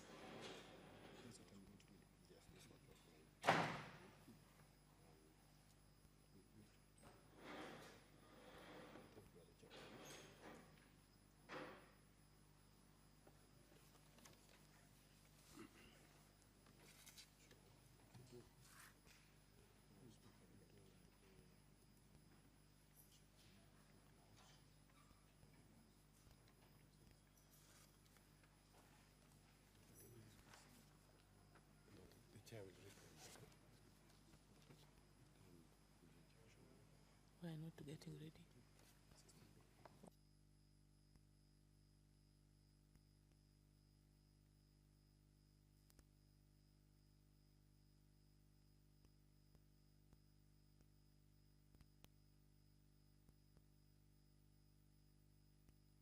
Honorable Senators, you can now log in.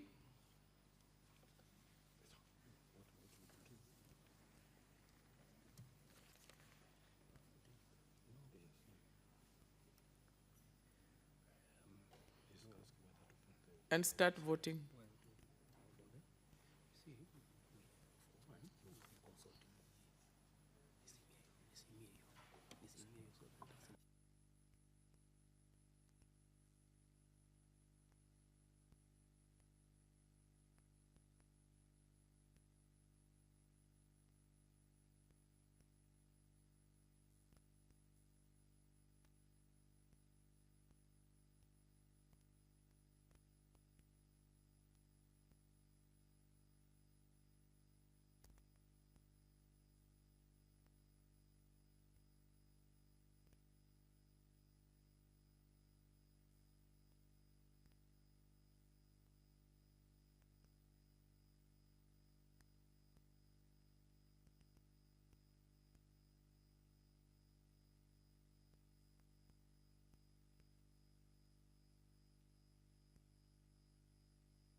Honorable Senators, the results are as follows. Ayes 0, nays 3, abstention 0. The nays have it.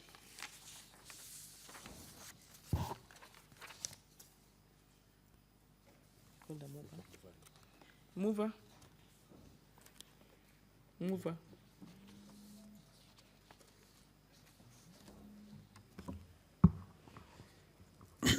Honorable Chairperson, I beg to move that the committee do report to the Senate its consideration of the National Assembly amendments to the Assumption of Office of the County Governors Bill, Senate Bill number 1 of 2018, and its approval of National Assembly amendment to clauses 2, 5, 6, 16A, 21, and 23. And Honorable rejection. Senator, just 1 minute. Can the bars be drawn and the door be opened? You can continue, Senator. And rejection of National Assembly amendment to clauses 16B and C.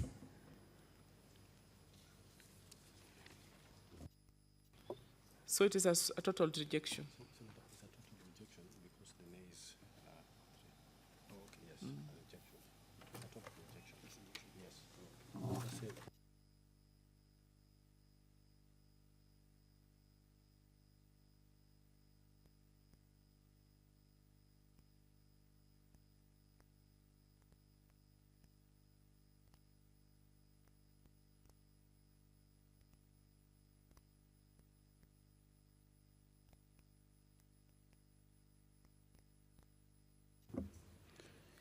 Honorable Chairperson, I beg to move that the committee do report to the Senate its consideration of the National Assembly amendments to the assumption of office of the County Governor's Bill, Senate Bill number 1 of 2018, and its rejection of National Assembly amendments.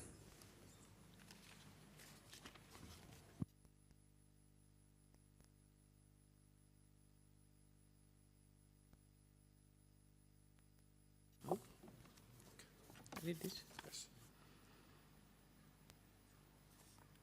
I put the question, which is that the committee do report to the House its consideration of the National Assembly amendments to the assumption of office of the County Governor Bill, County Governor Bill, Senate Bills number 1 of 2018, and its rejection thereof.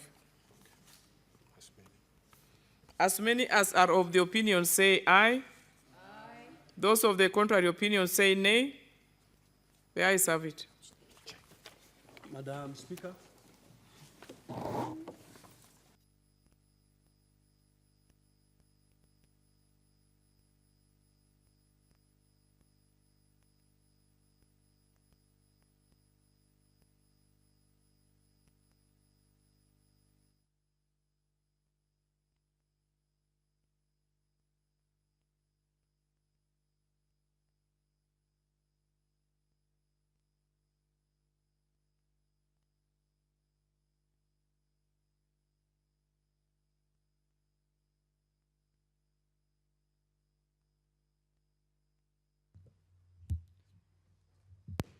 Chairperson.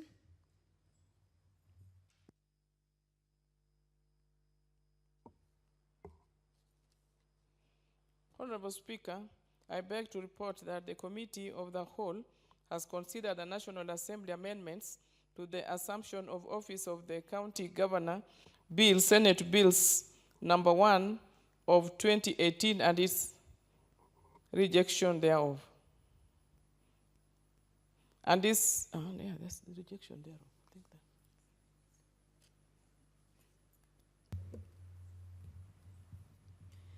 that. Mover.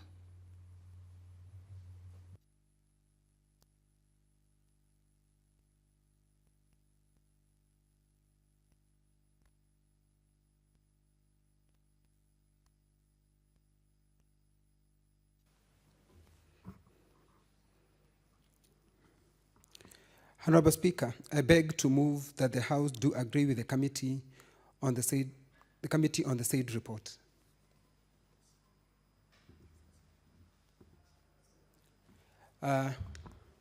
Senator Faria to second.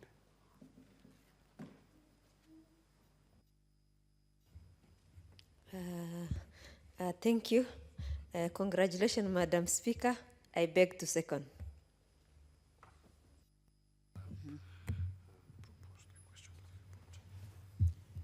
I will propose the question, which is that the House do agree with the committee in the said report.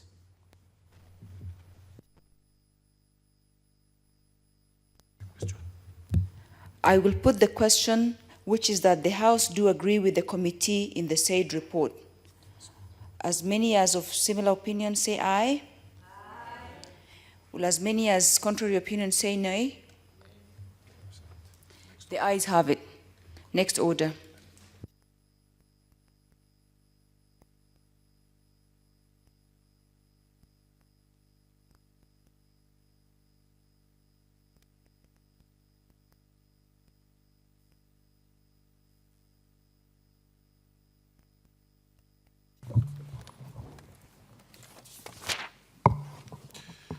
Order number 12. The County Statutory Instruments Bill, Senate Bills number 21 of 2018, second reading.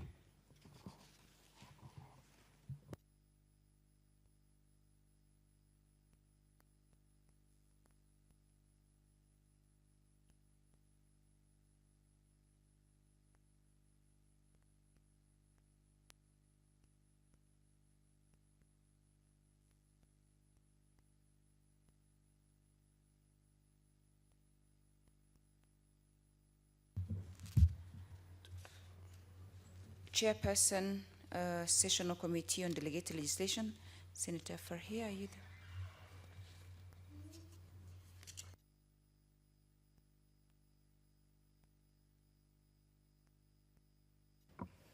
there? Thank you, Madam Speaker. I beg to move the County Statutory Instrument Bill 2018, Senate Bill number 21 of 2018, be read a second time. Madam Speaker, in Article 185 of the Constitution provide that the legitimate authority of county is rested and exercised by its county assembly. Madam Speaker, County Assembly may make any laws that are necessary or incidental or ineffective of its performance of function and exercise the power of the county government under 4th schedule. Madam Speaker, the important provision of Article 185 of the Constitution is that the power to make county laws vests exclusively in the county assemblies. However, it is well established principle in the lawmaking that a legislator may be unable to enact a law that would be responsive to every present and future circumstances. It is in this context, Madam Speaker, that the implementers of the legislation as such as the executive of an arm of government are usually given powers to make subsidiary legislation. Madam Speaker, the legislature delegates its law-making powers to executive and any other body charged with implementation of the law. Madam Speaker, the delegation of law-making power, however, is coupled with the requirement that such powers must be exercised within the limits and contemplated by the legislator in a principal act. A legislator, Madam Speaker, therefore, must ensure that the authority to whom power to make delegated legislation is given exercises such powers prudently. Madam Speaker, currently, the national level, the Statutory Instrument Act sets the procedure through which Parliament considers and approves statutory instrument. There is no law at the moment that provides for similar process for county assemblies, Madam Speaker. This bill, therefore, seeks to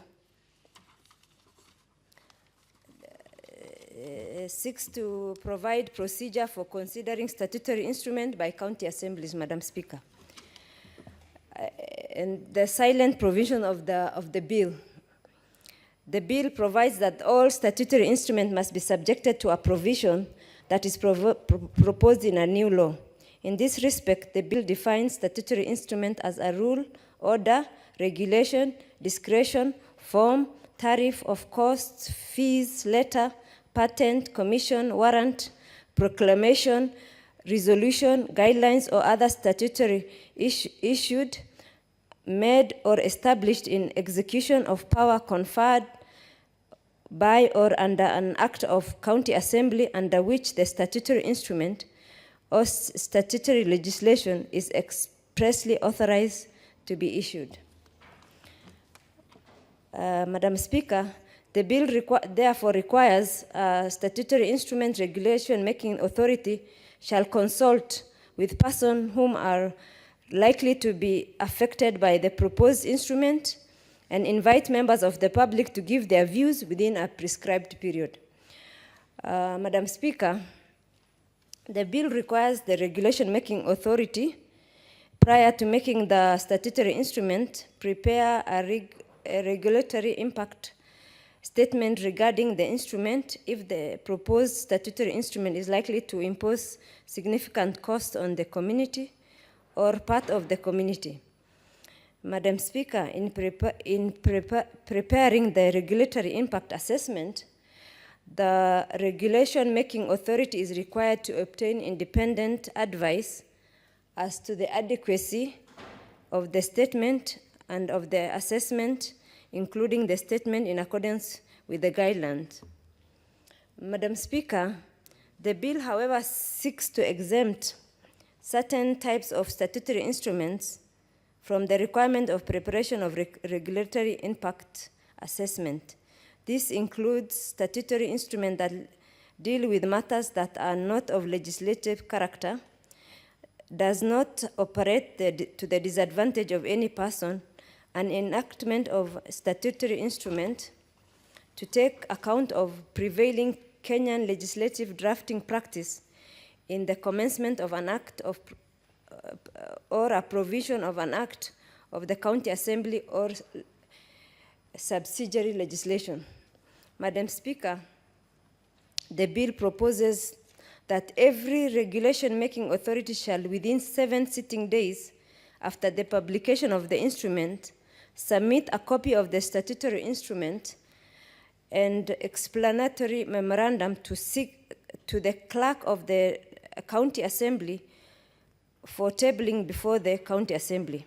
If an instrument is not laid before the County Assembly in this manner, it shall cease to have an effect immediately after the last day on which it should be laid. However, any act done under the instrument before it ceases to have an effect shall be prejudiced. Madam Speaker, the bill proposes that the respective County Assembly Committee on Delegated Legislation shall scrutinize the statutory instrument to ensure entirely that it accords with the provision of the Constitution and other laws, imposes tax, infringes on fundamental rights and freedoms of the public, contains a matter in which the opinion of the committee should more properly be dealt with an act of the County Assembly, involves expenditure of consolidated fund or any other revenues, public revenues, inappropriately delegates legislative power or appears for any reason to infringe on the rule of law. The committee is required, where possible, to confer with the regulation-making authority during the scrutiny of the statutory instrument. Madam Speaker, the bill further proposes the committee shall table a report of its finding, and the County Assembly may resolve that the statutory instrument is void. In this case, the statutory instrument shall stand revoked. The regulation authority is required to publish the revocation within 14 days. Madam Speaker, the bill is similar to the one applicable under national parliament as set out in the Statutory Instrument Act. In conclusion, Madam Speaker, by enacting this bill, the Senate will be providing a process through which instruments proposed to have a force of law within counties may be scrutinized by county assemblies. This will ensure that the statutory instrument conform to the Constitution and other written laws that are made for the purposes of ensuring effective delivery of services and maintenance of law and order in the counties. I therefore urge the honorable senators to support this bill. Madam Speaker, during our county visit as delegated legislation members, we found that most of the county assemblies, the bills that they have passed, quite a number of them, there are no regulation. And the reason is varied. But one of the big impediment is that there is no law that is providing framework to ensure that the county assemblies review regulations that are tabled and the procedure in which these regulations are passed, because the power to make laws are in their docket, but they have delegated that power to the executive to make regulations. So, Madam Speaker, I beg to move and invite Senator Faki to second. I thank you, Madam Speaker. Senator Faki.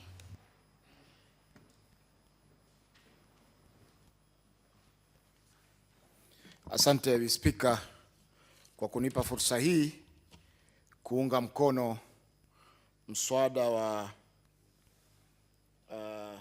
kanuni za county, ama kwa Kiingereza the County Statutory Instruments Bill 2018. Mheshimiwa Spika, mswada huu umekuja wakati mwafaka kwa sababu county nyingi hazijapitisha mwongozo wa vipi wataweza kuchapisha kanuni ambazo zinatumika kutekeleza zile sheria ambazo wanazipitisha katika mabunge ya county. Kwa hivyo mswada huu, Mheshimiwa Spika, utasaidia kuweza kuwapa mwongozo zile serikali za county au mabunge ya county kuhakikisha kwamba ni njia gani wataweza kutumia ili kupitisha kanuni ambazo ndizo zitakazotumika kutekeleza sheria ambazo zinapitishwa. Mheshimiwa Spika, mara nyingi mambo yote hayawekwi katika miswada ya sheria. Ni baadhi ya mambo tu yale muhimu ambayo yanawekwa katika miswada ya sheria, na watekelezaji wa hizi sheria, yani kile kitengo cha utekelezaji, yani executive, huwa inapewa fursa na sheria kuweza kuweka kanuni ambazo zitasaidia kutekeleza zile sheria zilizopitishwa. Kwa hiyo Mheshimiwa Spika, sheria hii ni kigezo muhimu cha kuendeleza na kuipa fursa serikali za county kuhakikisha kwamba wanapitisha miswada na miswada ile inapitishiwa kanuni ya kuitekeleza. Mheshimiwa Spika, sheria hii pia inajumuisha county zote katika Jamhuri ya Kenya. Kwa hivyo kila county ambazo hazijapitisha mwongozo kama huu zitapata fursa ya kuutumia mwongozo huu ili kupitisha zile kanuni ambazo wanataka kupitisha kuendeleza kazi zao. Mheshimiwa Spika, hizi kanuni mara nyingi hutumika katika kukusanya ushuru au leseni kadhaa ambazo zinatumika katika zile serikali za county.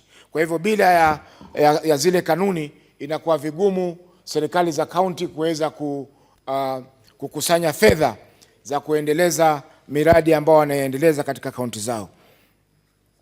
Mheshimiwa Spika, kwamba hii sheria inatoa mwongozo kwa executive na kuwapa uwezo wa kuweza kutunga kanuni, lakini kanuni zile ambazo zinatungwa kwanza lazima ziambatane na ile sheria ambayo imeweza kupitishwa. Haiwezekani kwamba sheria inazungumzia tofauti na kanuni ambazo zinapitishwa na wale watekelezaji zinakuwa tofauti. Kwa hivyo Mheshimiwa Spika, sheria inatoa mwongozo kwamba zile kanuni ambazo zitatengenezwa zote lazima zinalingana na ile sheria ambayo imepitishwa. Mheshimiwa Spika, pia vile vile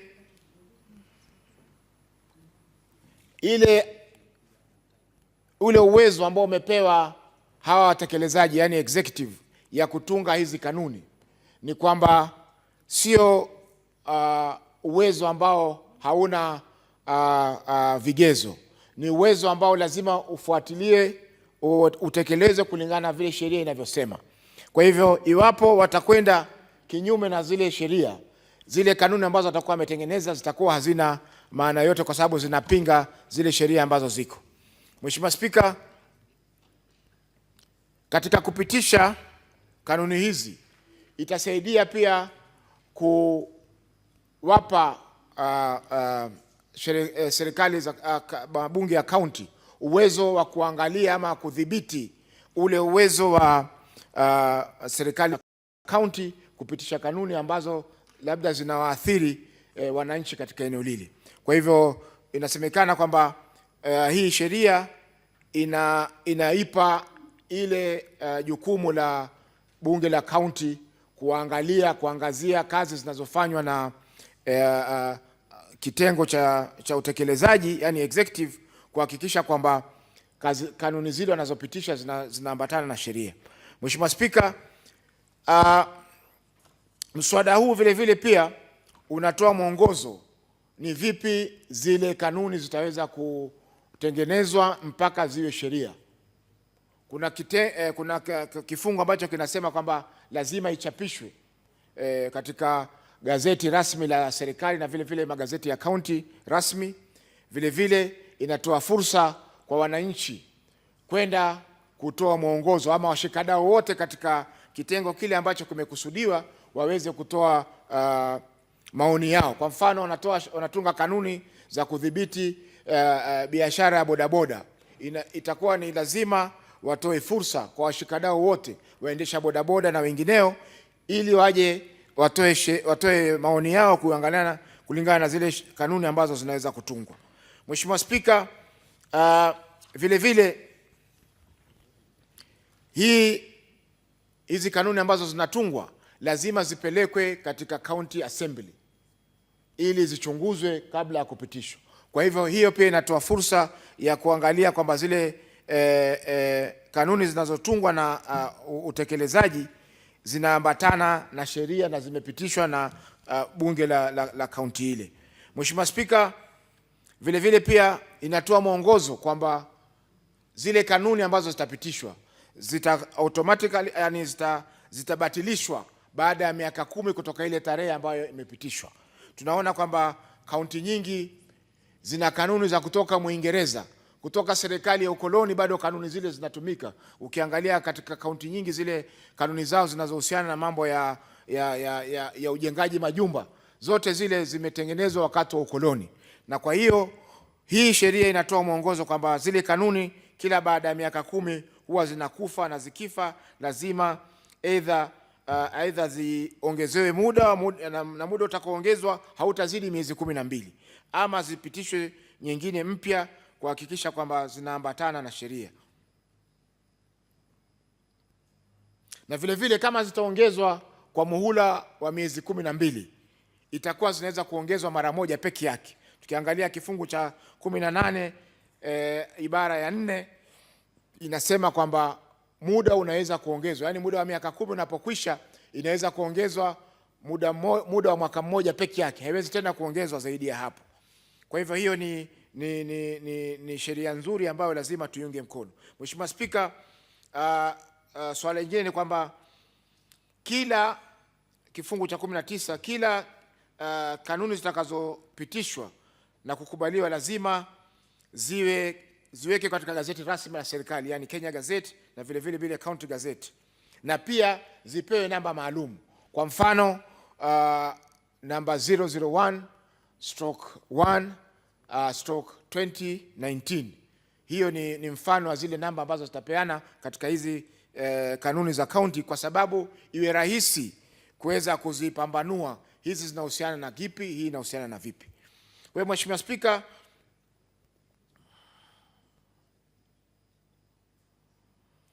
vile vile sheria inasema kwamba kama kunatengenezwa kanuni fulani kuhusiana na swala fulani, kwa mfano wanatengeneza kanuni ya kuhusiana na swala la kahawa, kanuni zile zitahusika na ile swala la kahawa peke yake, haziwezi kutumika kudhibiti masuala ya kwa mfano ya bodaboda ama mambo mengine ambayo yanaweza kutokea. Kwa hivyo kila kanuni itakayotengenezwa inahusisha sehemu fulani tu peke yake ya ile swala ambalo linadhibitiwa.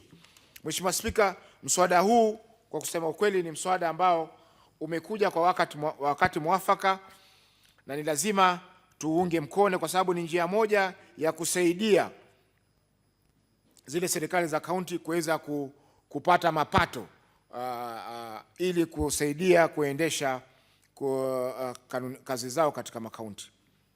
Vile vile kwa kumalizia ni kwamba zile kanuni ambazo zinaleta masuala ya kifedha, yani zinaipa serikali ya kaunti fursa ya kukusanya kodi, ni lazima ziwe zina kodi maalumu, na vile vile pia ziwe zina kodi ya chini na kodi ya juu. Kwa kizungu yani ni minimum na maximum charges ambazo zitakuwa zinalipishwa. Kwa hiyo Mheshimiwa Spika, mswada huu ni mswada mzuri sana na unakuja katika wakati mwafaka, wakati mabunge mengi ya kaunti hayana sheria kama hii. Tunaomba ndugu zetu maseneta wote waunge mkono mswada huu kwa sababu utaleta manufaa mazuri kwa serikali zetu za kaunti. Asante Mheshimiwa Spika.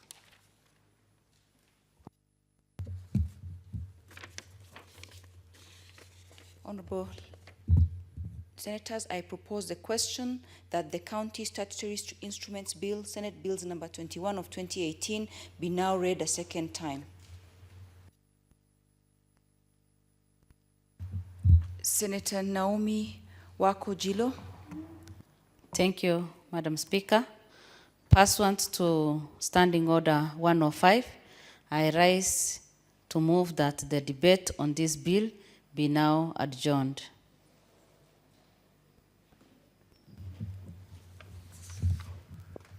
I propose that pursuant to Standing Order number 105, that the debate on the current bill be now adjourned.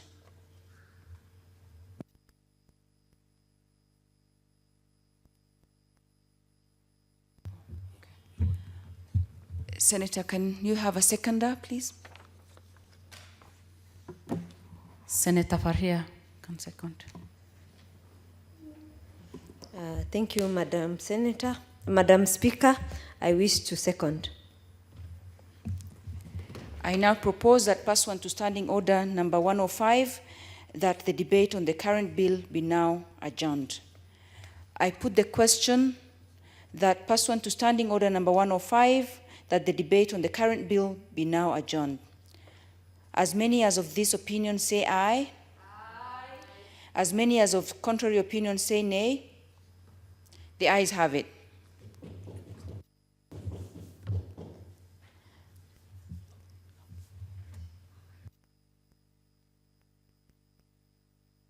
Next order.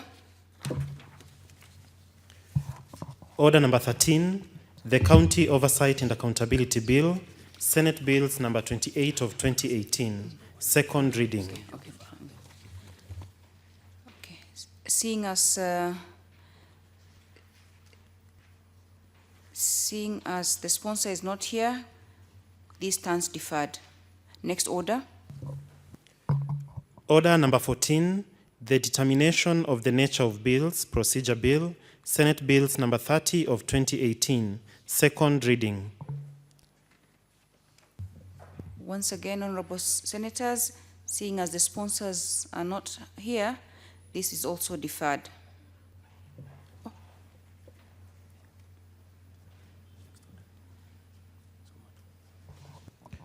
Order number 15, the Natural Resources Benefit Sharing Bill, Senate Bills number 31 of 2018, second reading. Senator Zani, is she here? Seeing as the sponsor is once again not here, this is also deferred.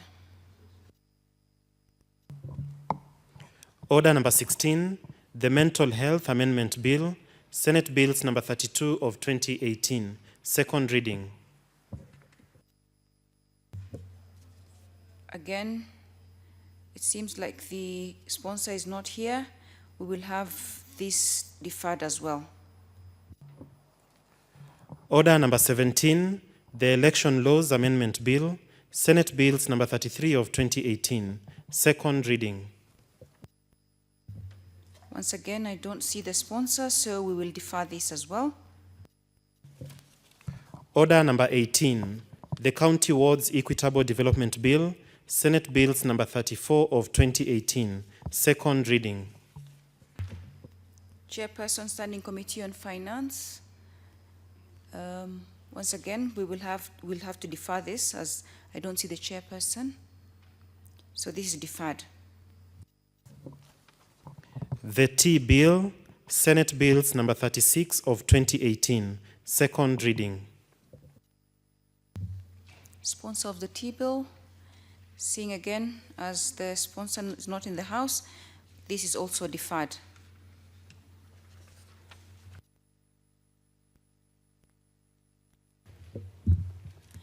Honorable Senators, Having concluded the business of today, it is now time to adjourn the House. The Senate therefore stands adjourned until tomorrow, Wednesday, 13th March 2019 at 2:30 p.m.